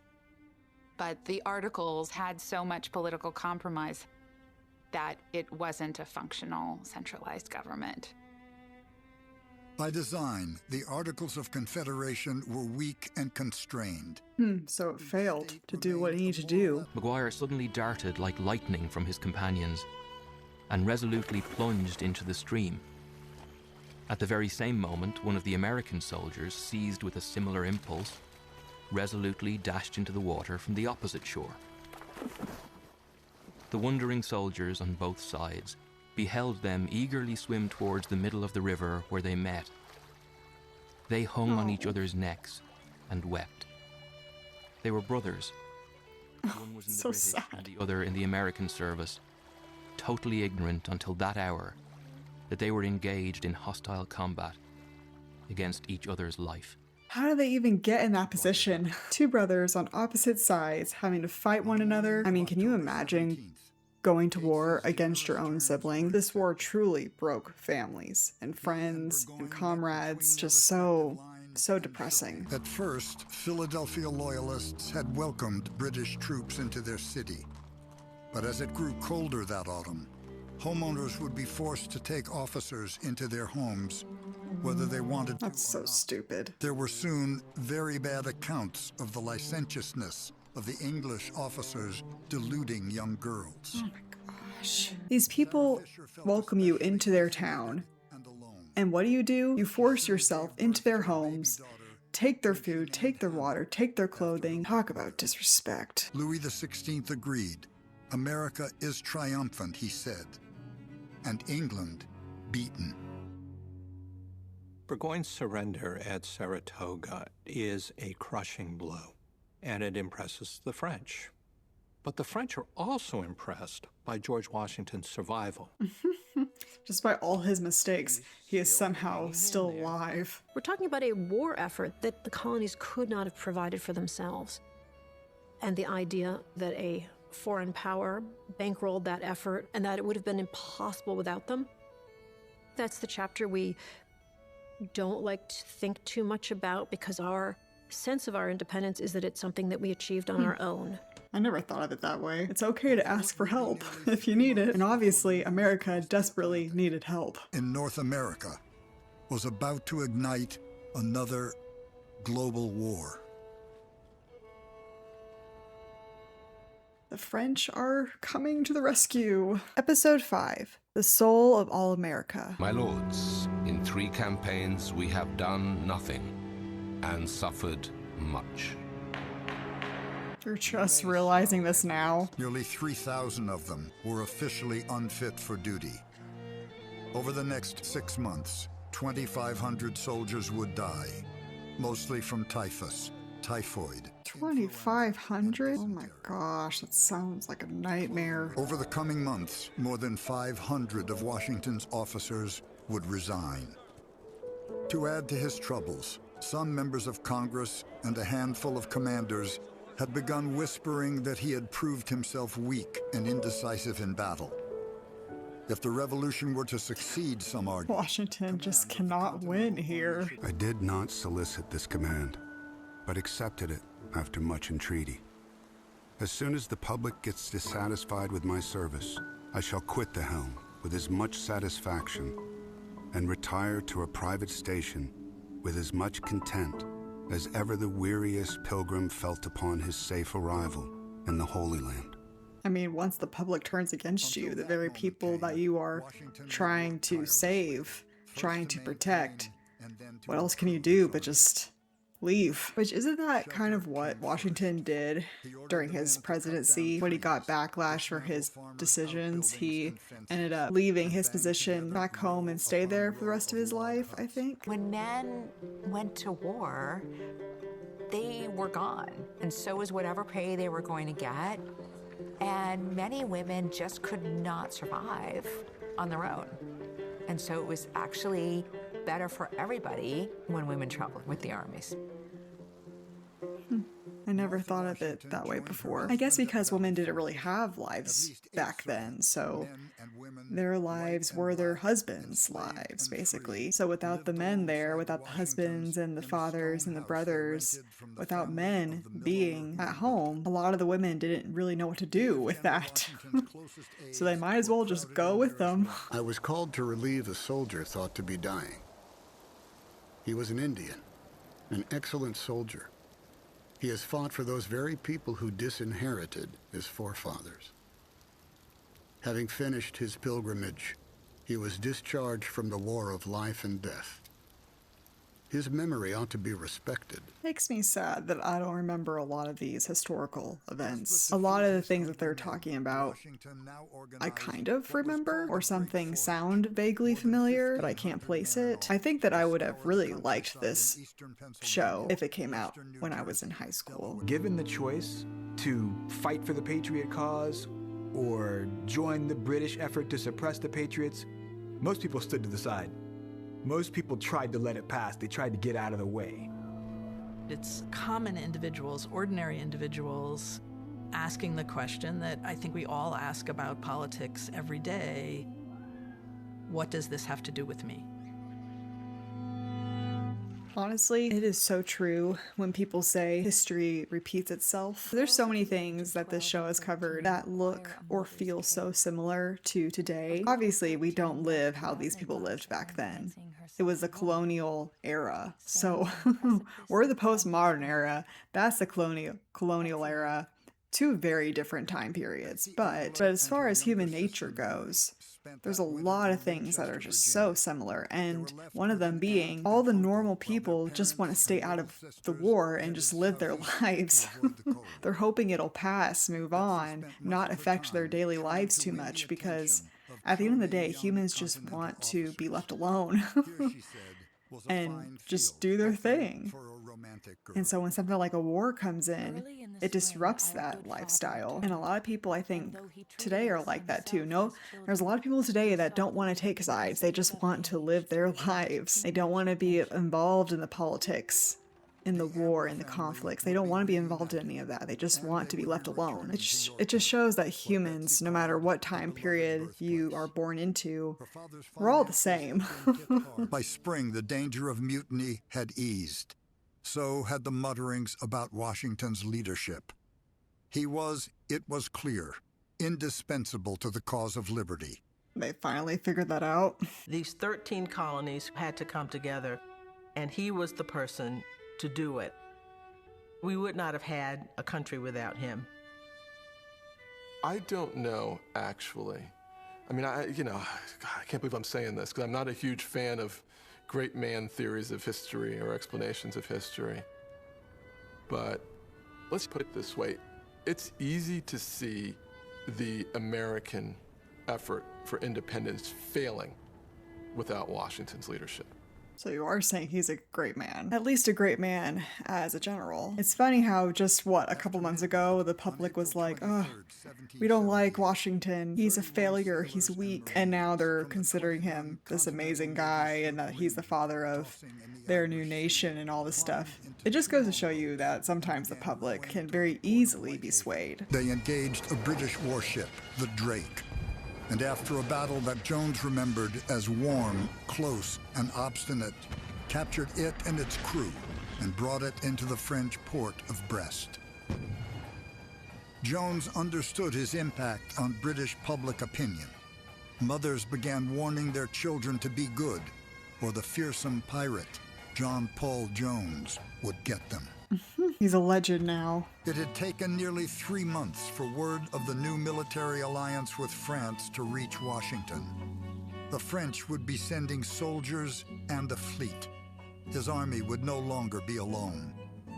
This glorious news, he said, must put the independency of America out of all manner of dispute. That probably gave him so much relief after all the craziness he's been through. The British, German, and Loyalist troops penned up in Philadelphia had had a hard winter too. They had subsisted on half rations. Wounded troops occupied every public building in town, except the State House, where the Declaration of Independence had been signed, which was crowded with Patriot prisoners. That's quite symbolic. The French decide to enter the war, and that changes everything for Britain. Britain knows that Spain and the Netherlands may be next. Suddenly, those 13 colonies that were rebelling are kind of the small potatoes of the war. They could lose their profitable plantation islands. They could lose Jamaica. All because they wanted to raise their taxes. British negotiators responded with a warning. Americans could now expect far harsher treatment than any they had yet received. You're already pretty harsh. How much worse can it get? The weather added to their misery. Heat that soared above 90 degrees. Sudden downpours that turned sandy roads into bogs. Followed by dense humidity, swarms of mosquitoes, and still more heat. 20 British soldiers died of heat exhaustion on a single day. My God. gosh. I mean, America's heat is something else. Do not underestimate America's hot weather. You will regret it. The same darkness briefly enveloped Washington's army as it followed the British into New Jersey. Had this happened upon such an occasion in olden time, were they actually able to get that shot? But when Washington decided to send forward 4,500 troops anyway, Lee insisted seniority required that he lead them. If he weren't given command, he said he would be disgraced. Washington relented and ordered Lee to follow Cornwallis's elite rear guard and look for an opportunity to attack. Man, some of these men are just so brave. Things go south in a hurry for the Americans. Lee loses control, and the next thing you know, this American advance guard, the vanguard that's supposed to be attacking, is fleeing. They're confused, they begin falling back. But then Washington appears. Just magically. Just poof. Shows up. He rode all along the lines amid the shouts of the soldiers, cheering them by his voice and example. Marquis de Lafayette.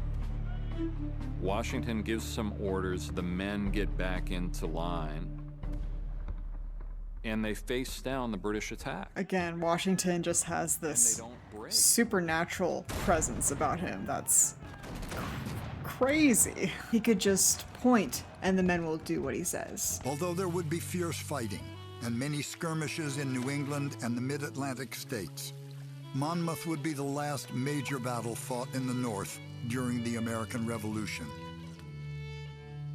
And it would be more than 3 years before George Washington would personally lead his troops into battle again. 3 years, really? Is that there are other ways to perform his leadership that's not actually by doing something big and bold, but that waiting and holding back and containment can also be a way of showing his strength. I feel like that was pretty big and bold. In the summer of 1778, Abigail and John Adams were apart, as they almost always were during the war. She was at their home in Braintree, Massachusetts, managing the household. And he was newly arrived in Paris, sent by Congress to join Benjamin Franklin and the American delegation to France. Which did not turn out very well, by the way. With a few of the French gentlemen in the neighborhood. They were not ministers of state, nor ambassadors, nor princes, nor dukes, nor peers, nor marquises. His voice sounds very similar to the actor that played John Adams in the TV show. Destin is a French aristocrat. He considers himself quite superior to these American ragtag army and is looking at them and thinks, how am I going to work with these people? Because he thought, I'm the French admiral. I know what to do here, so they better listen to me. He's like, listen here, y'all. I'm better than you, so you need to listen to me. After they've been fighting a war for the last however many years it's been. It is a really cool story that, I mean, most people like an underdog story, right? And America's founding is literally an underdog story. A newfound nation going up against a empire, basically. And in the end, wins against this empire. I mean, who doesn't love a story like that? But a howling storm scattered and seriously damaged both fleets. 18th century warfare is mainly based on the weather. You can have no alternative. If there's a big storm coming in, you can't do anything besides getting just wiped away. Admiral Destin had to go for repairs in Boston. Yeah, weather really seems to dictate what happens on the battlefield. The first joint French-American operation had failed. Once the repairs were finished in Boston, D'Estaing would set sail for the French West Indies, without even bothering to tell Washington he was leaving. French ships would be available to the Americans only during the late summer and early fall, when hurricanes threatened the Caribbean. Are you kidding me? The Revolution was important to France only when its successes deepened Britain's failures.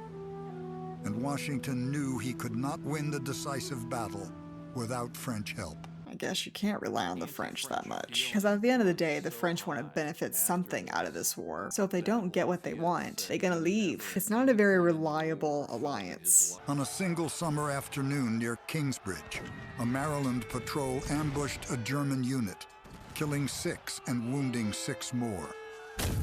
And Loyalist cavalry ambushed and hacked to death most of the Stockbridge Indians who had been with Washington's army since 1775. They have fought and bled by our side, Washington said. We consider them as our friends and brothers. That's sad. I keep saying that's sad, but I don't know what other word I can use. This whole event is sad. War is terrible. What else can I say? It's pretty clear the British are not going to win the war in New England. They're not going to get enough popular support. You think? From New York, General Clinton sent a squadron south to try to capture Savannah, the capital of Georgia, and its only city of any size. So now they're just trying to keep anything they can get out of this war. Over the weeks that followed, the British captured Augusta and reimposed royal rule in Georgia. I have, their commander boasted, ripped 1 star and 1 stripe from the rebel flag. How dare you? Every ship had the right, or took it, to wear what kind of fancy flag the captain pleased. Captain Manley's flag was a very singular one, with a pine tree painted green, and under the tree the representation of a large rattlesnake cut into 13 pieces.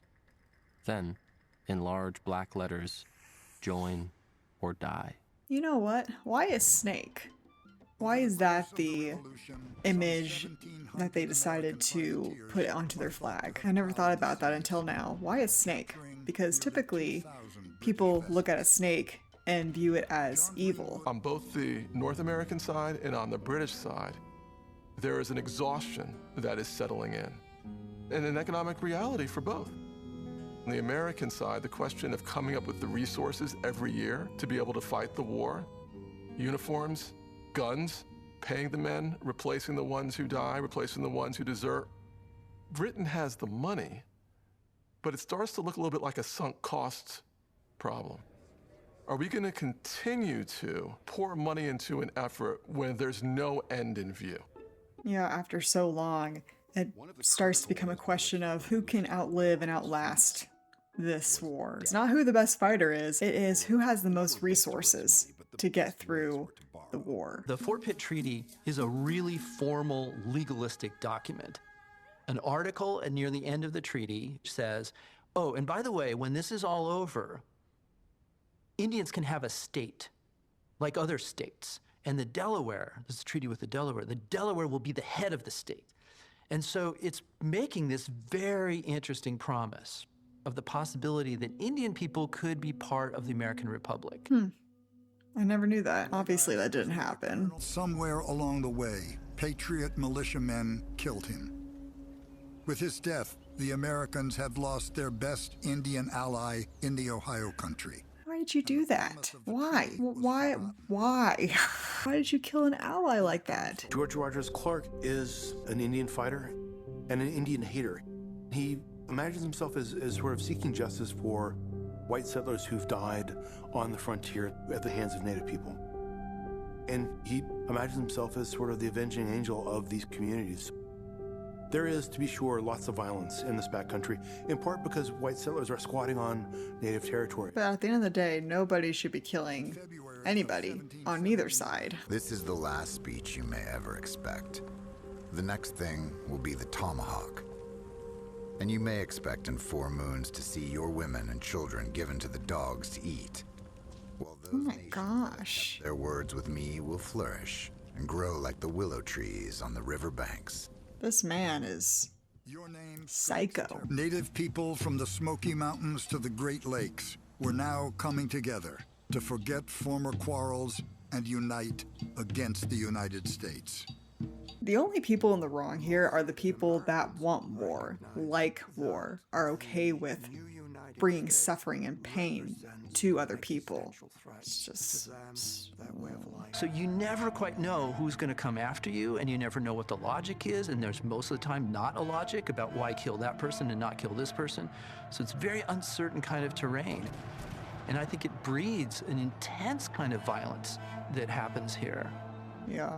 When there's no logic involved, there will be mayhem and devastating consequences. The British commander's motives were exclusively military, to strip rebels of their human property. I was about to say, it's not out of the goodness of their heart. They just need more men. We know that about 15,000 black people actually joined the British or ran away to the British lines, versus about 5,000 ultimately entering the Patriot cause. And that's because for many of those enslaved people, the British represented freedom. The Patriots did not. That's a hard story to tell to Americans. No, if that's the truth, then it's the truth. Especially with where you live, where Americans own you. I would understand that the British seem like a beacon of hope because you're not being owned by the British people. You're not on British land. So you think that hopefully the British are better than the Americans because that's all you know. Their crews fired into each other at point-blank range. The Bonhomme Richard took the worst of it. Half the crew dead or wounded. Fires raging everywhere. Decks slippery with blood. Seawater rushing in through holes blasted in the hull. But then, a sailor high in the Richard's rigging managed to lob a grenade down the main hatchway of the British ship. It set off explosions from one end of the Serapis to the other. Man, the sound mixing in this show is great. I mean, I don't know what it's like without the earphones, but with earphones, it sounds fantastic. Back in the summer of 1777, the British and their Mohawk and Seneca allies had prevailed over their enemies in their ambush near Oriskany Creek. It's interesting how they juggle between different storylines. They go from the Americans to the British, the French, to the blacks, to the Native Americans, to women. Like, there's all these different kinds of storylines that they keep going back and forth with every single episode, and it's pretty impressive because it flows, the story flows pretty well. Like, they'll talk about what's going on with Washington's army, and then they'll jump to something that's going on with the women, like something that's happening where Abigail Adams is at, and they'll jump all the way to France and what's going on over there with Benjamin Franklin, and they'll jump to the black slaves and what's happening with them, then they'll jump to like a battle that's going on with the Native Americans, then back to Washington. It just, there's a lot of different storylines happening at the same exact time, but the episodes are allowing those stories to be told organically, naturally. And it doesn't feel like too much. I mean, I am overwhelmed with all the information coming in, but it doesn't feel too much in terms of the storytelling. As they braced for an attack, redcoats and loyalist troops and scores of Savannah's free and enslaved residents had time to complete 2 defensive lines around the city. That is quite the fortress. The enthusiasm for the war had begun to wane years before, and it continued to wane each year. We were absolutely, literally starved. I did not put a single morsel into my mouth for 4 days, except a little black birch bark. I think anybody that has done war for 4 years will start to get a little tired of it. The men now saw no other alternative but to starve to death or break up the army. This was a hard matter for the soldiers to think upon. They were truly patriotic. They loved their country, and they had already suffered everything short of death in its cause. What was to be done? Yeah, spirit can only go so far. There's got to be a point where money's needed, food is needed, water's needed, rest is needed. A passionate spirit can only take you so far at the end of the day.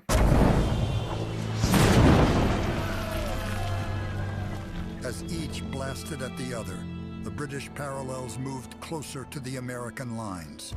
Those poor citizens, just stuck in the middle of this war, have nowhere to go. I see one head gradually changing into 13.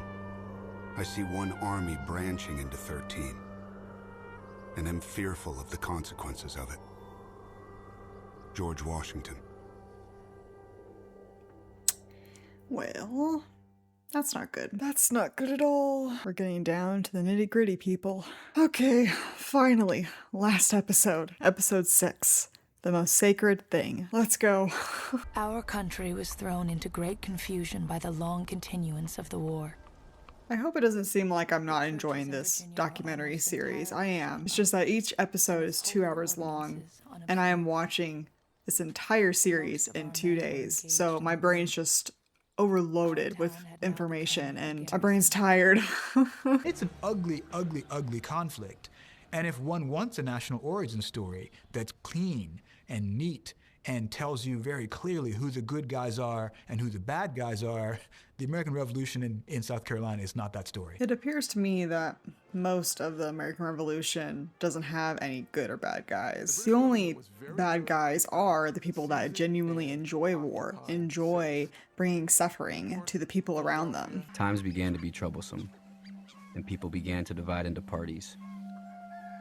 Those that had been good friends in times past became enemies. They began to watch each other with jealous eyes. Man. James Collins. Truly, humans have never changed. If there's one thing I can take away from this show, is that human nature never changes. It doesn't matter what time period you're in, humans will always be happy, always be sad, always be angry, always be jealous, envious, all the emotions. There's no event in history where everybody was good or everybody was bad. There was always gray in between. There was always people who gave into their human nature, whether for the good or for the bad. Captain Huck stunned the crowd by warning that even if the rebels were as thick as the trees, and Jesus Christ would come down and lead them, he would still defeat them. His audience. That's extremely ignorant. Very prideful, aren't ya? 12 miles north of Camden, Gates had convinced himself that he had 7,000 soldiers at his disposal. He convinced himself. He had just over 3,000 men, Continentals and militia. How would you screw that up? Are you delusional? That's a pretty significant gap. Shortly after the shooting began, he had fled the battlefield on horseback and stayed on the run until he reached Hillsborough, North Carolina, 180 miles away. What are you doing? What happened? And his reputation.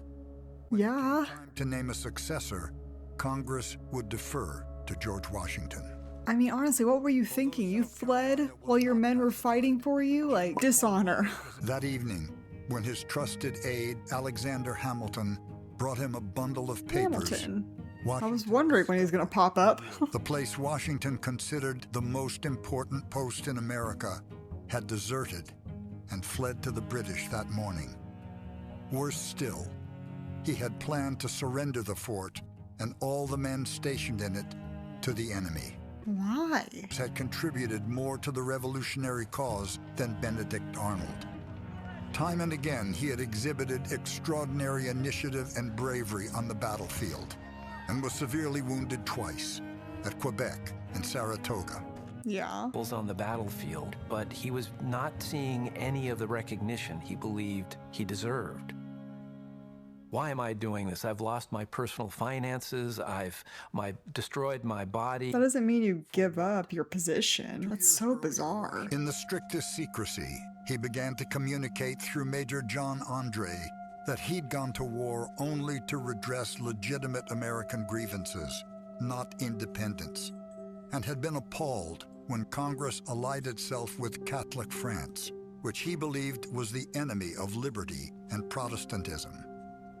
He now volunteered to enlist in the King's service. What, for revenge? You did that because you disagreed? So everything you have done is for nothing now. Oh my gosh, after everything he's done, he goes and does that? He literally betrays America. That's what he's done. That's like the ultimate betrayal right there. After all the sacrifices, everything he's done for America, for his soldiers, and he goes and turns himself in. He was the last person Washington ever thought would have betrayed him. Yeah, I bet. Since the fall of Lucifer, nothing has equaled the fall of Arnold. He will now sink as low as he had been high before. And as the devil made war upon heaven after his fall, so I expect Arnold will upon America. Should he ever fall into our hands, he will be a sweet sacrifice. Man, that's crazy. One of your own Someone who's so influential and powerful like that to just turn against his own country, his own soldiers, that's quite the, I mean, it's the ultimate betrayal. Sounds like it comes from a Hollywood movie. You know, the plot twist that happens in movies all the time? That's the plot twist. As the Patriots closed in on the summit, Ferguson continued to ride from point to point, waving his saber, blowing his whistle, trying to get his loyalists to hold on. Several balls slammed into him at once. He tumbled from his saddle. His foot caught in the stirrup, and he was dragged back and forth along the ground until his men could grab the reins. It's kind of funny. Everybody's fighting on this battlefield, but then you have this one dude with his horse dragging him along back and forth in the field amidst all the fighting. That's just a really funny image. In Philadelphia, a prominent woman named Esther Reed had published a pamphlet which called upon all women to forego luxuries and instead raise funds to help the soldiers. They collected 300,000 Continental dollars, hoping to split it among the troops. Aww. They would just buy rum, he said. What they needed were shirts. The women would make more than 2,000 of them. That's so kind. Truly, the men would not have won the war without the women. On New Year's Day, 1781, fueled by rum and righteous indignation, some 1,500 Pennsylvania Continentals encamped near Morristown, New Jersey, mutinied. They killed 2 officers who tried to stop them, seized 6 cannon, and began marching toward Philadelphia to confront Congress with their grievances. Man, not only do you have to worry about your enemies, you have to worry about your own fellow soldiers around you. Almost 5 years after declaring their independence, the United States finally had the kind of confederation they thought they wanted. But it was just an alliance, not a central government. Still. It's in this moment that the first anti-slavery organizations begin to take shape, especially in those places where slavery is not terribly important to the social and economic order. Well, that's good. In 1780, Pennsylvania's Gradual Emancipation Act had said that anyone born into slavery in that state after the act's adoption automatically became free at 28.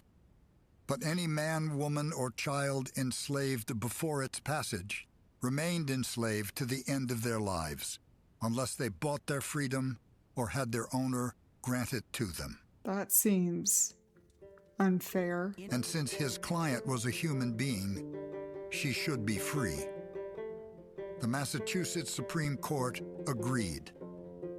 Well, good for her. Came to Elizabeth Freeman and lived nearly 50 years in Stockton. I love that.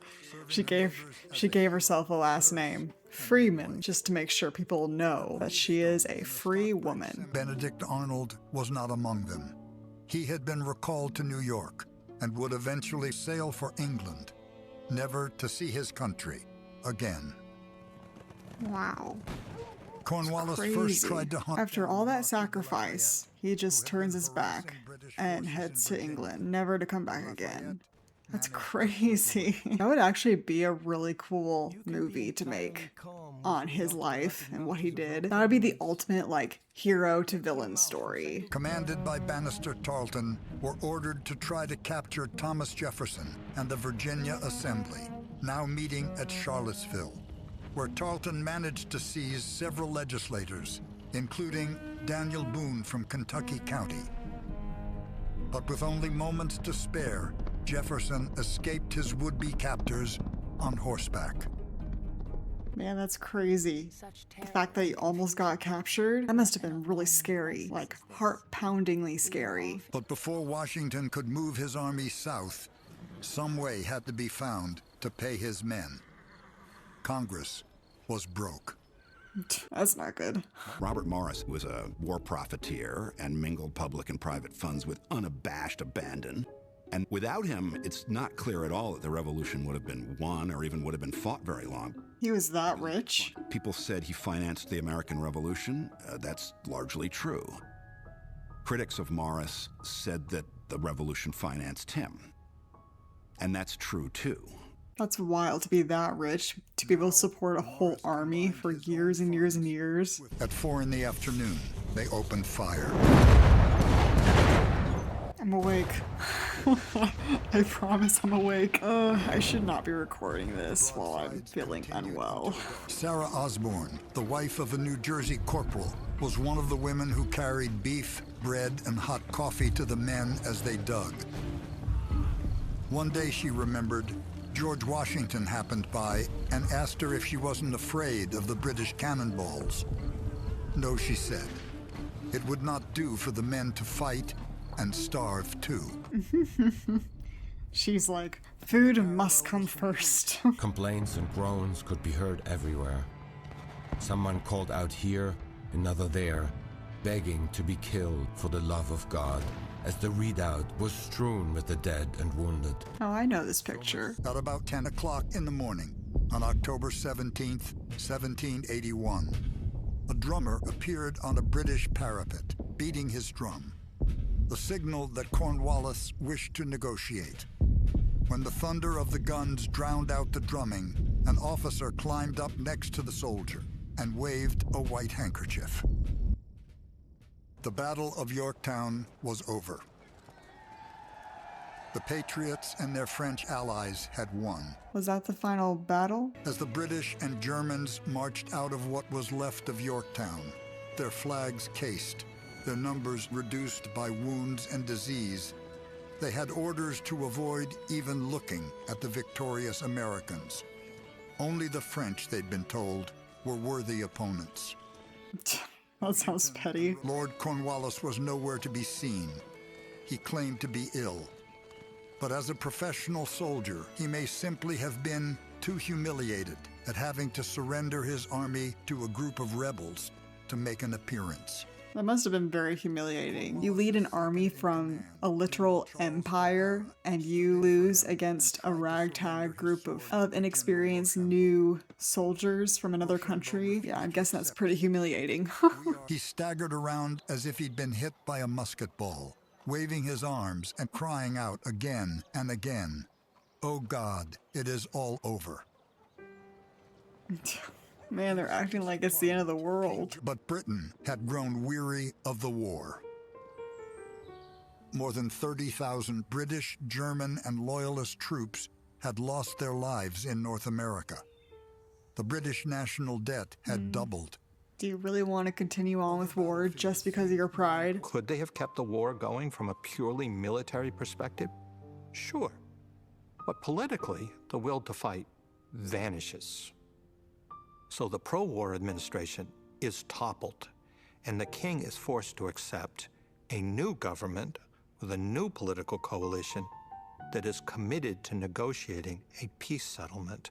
Yeah, like what's the point of continuing when it's obvious you're not going to gain much from it? Not long after the surrender, slaveholders began turning up at Yorktown, eager to reclaim the surviving runaways who had fled to the British. Back off. Patriot troops were encouraged to help track them down. What? No. After all of that, you still want your slaves back. After 7 months of suffering aboard the prison ship, the Jersey, James Fortin was released. 7 months? He walked all the way home to Philadelphia from New York, most of the way barefoot. Wow. A friend urged him to apply for one of the pensions being granted to war veterans. Fortin refused. "I was a volunteer, sir," he said. He didn't want money. He wanted citizenship. He sounded like a very noble, courageous man who had such a love for his country. Everywhere, patriots were seeking revenge on men and women who had once been their neighbors and fellow subjects of the king. The mob, one loyalist wrote, now reigns, fully and uncontrolled. That's awful. You guys just won the war, but you still want violence. But you still want to inflict violence on others just because they thought differently. It declared the 13 former colonies to be free, sovereign, and independent states, and set expansive boundaries stretching all the way from the Great Lakes to Florida, and from the Appalachians westward to the Mississippi, a territory larger than England, France, and Spain put together. It's a very big country.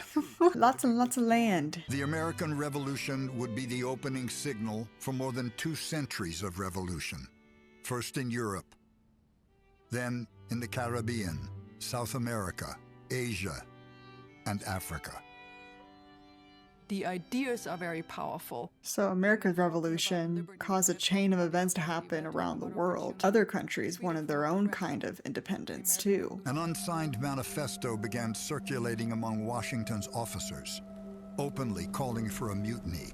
Why? And be free to use the army to force Congress and the states into providing the back pay they were owed. Did they not get paid back? The door flew open.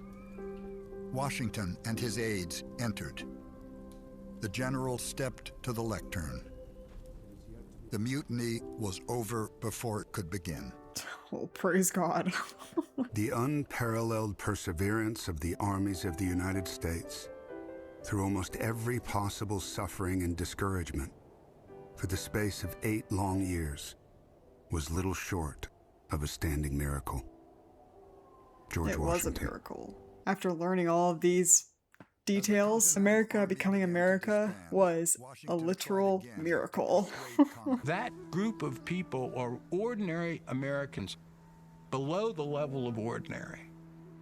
And they won the war because they never left. They stayed. That was it. They refused to leave. And you can sound pretty patriotic, but I don't think you can be patriotic enough about them. I agree. The things those men went through is probably indescribable. Peace was restored between America and Great Britain, which issued universal joy among all parties, except us. Yeah, like what happens to them? For some days we lost our appetite for food, and sleep departed from our eyes.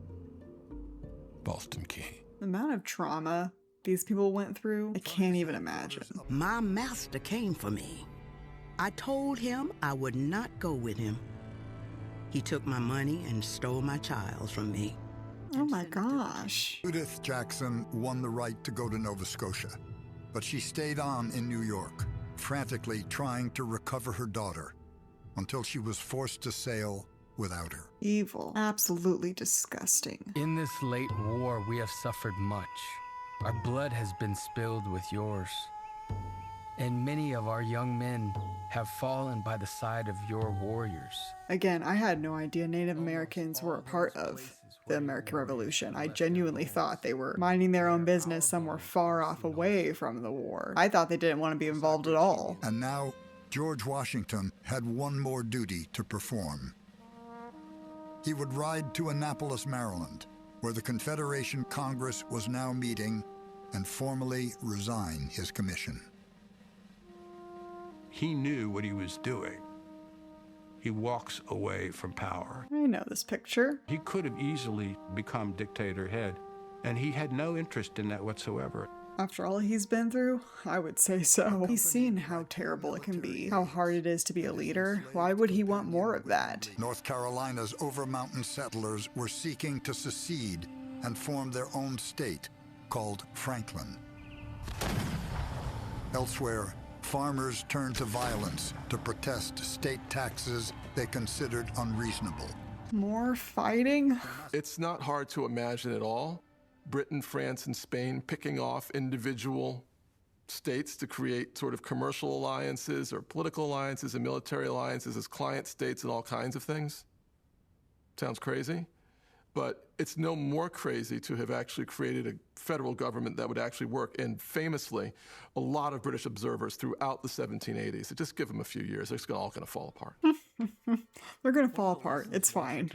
The Constitution delineated which powers fell to the central government and which remained with the states. A system of shared sovereignty they called federalism. The architects of the Constitution divided the federal government into 3 branches. I'm surprised they haven't mentioned James Madison, since he played such a big role in the making of the Constitution. The Constitution was almost immediately amended with a Bill of Rights, guaranteeing freedom of worship and a separation of church and state, And then the Bill of Rights comes in next. James Madison, who wrote the Bill of Rights, called the Constitution nothing more than the draft of a plan, nothing but a dead letter, until life and validity were breathed into it by the voice of the people. Oh, never mind. I was a little hasty there. I did a reaction to a movie that goes over the making of the Constitution, and it was pretty good. After watching all of this, it makes the Constitution feel like such a... I mean, the only word I can think of is important, because they needed a established government, and the Constitution was a thing to help establish that government. So it was incredibly important. Take the words of the Declaration of Independence written by Thomas Jefferson. All men, let's say men and women, are created free and equal, right? Jefferson clearly didn't take that seriously as a slaveholder, but I do. And I think it's incumbent on all of us to take those words from Jefferson and make them real in our own lives, even if they weren't real in his.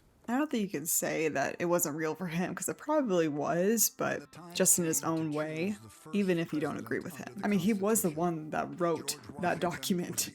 So obviously he did believe it in some way, shape, or form. America is predicated on an idea that should act as a pole star for us to provide true north, telling us what it is that we think we can do as a people. True, true. Draw on those aspirational ideals, make them our own, hand them off to our children and our grandchildren, and to use that as a propulsion system for being the nation that those forebears thought we could become. Very true. The revolution is not over. Benjamin Rush.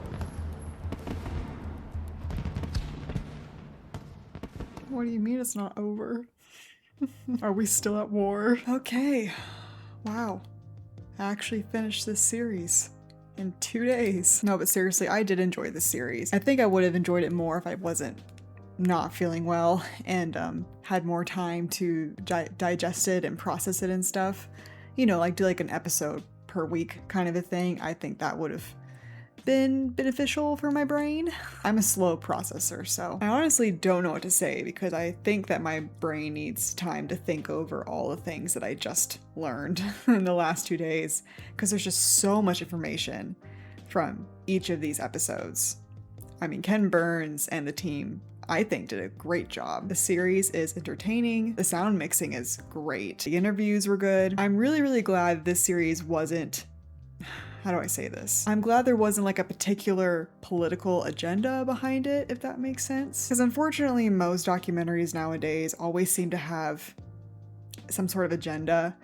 Like you can tell what direction a documentary story wants to go or how they want you to think. In terms of today's political spectrum, you can tell if a documentary is very right-leaning or very left-leaning. When I was reacting to some documentaries that went over the 9 to 5 movement, when I was researching the musical 9 to 5, I could tell that both documentaries seemed to be very left-leaning, and I felt like that kind of ruined the credibility, I guess, if you could say. Because when I watch documentaries, I'm not there to watch these documentaries and feel validated or feel like I'm being lectured at in some way, shape, or form. I'm here to watch a documentary series because I want to learn something. I'm here to get the truth. I'm here for the facts and nothing more.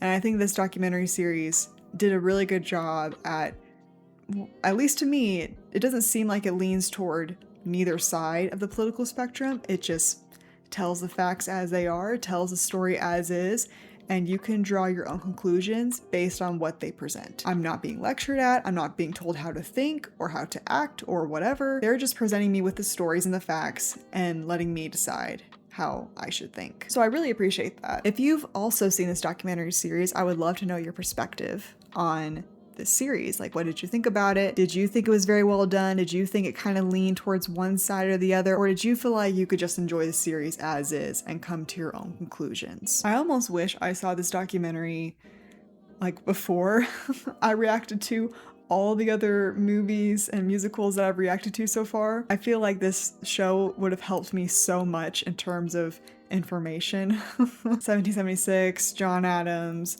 a more perfect union. This series would have been very helpful from the very beginning, but I'm glad that I watched this to at least get a lot more context into what was going on behind the scenes of the musical 1776. That's what I wanted, and I got it, and I'm very, very happy about that. Thank you all so much for watching, and I'll see you in the next video. Bye-bye, and see you later.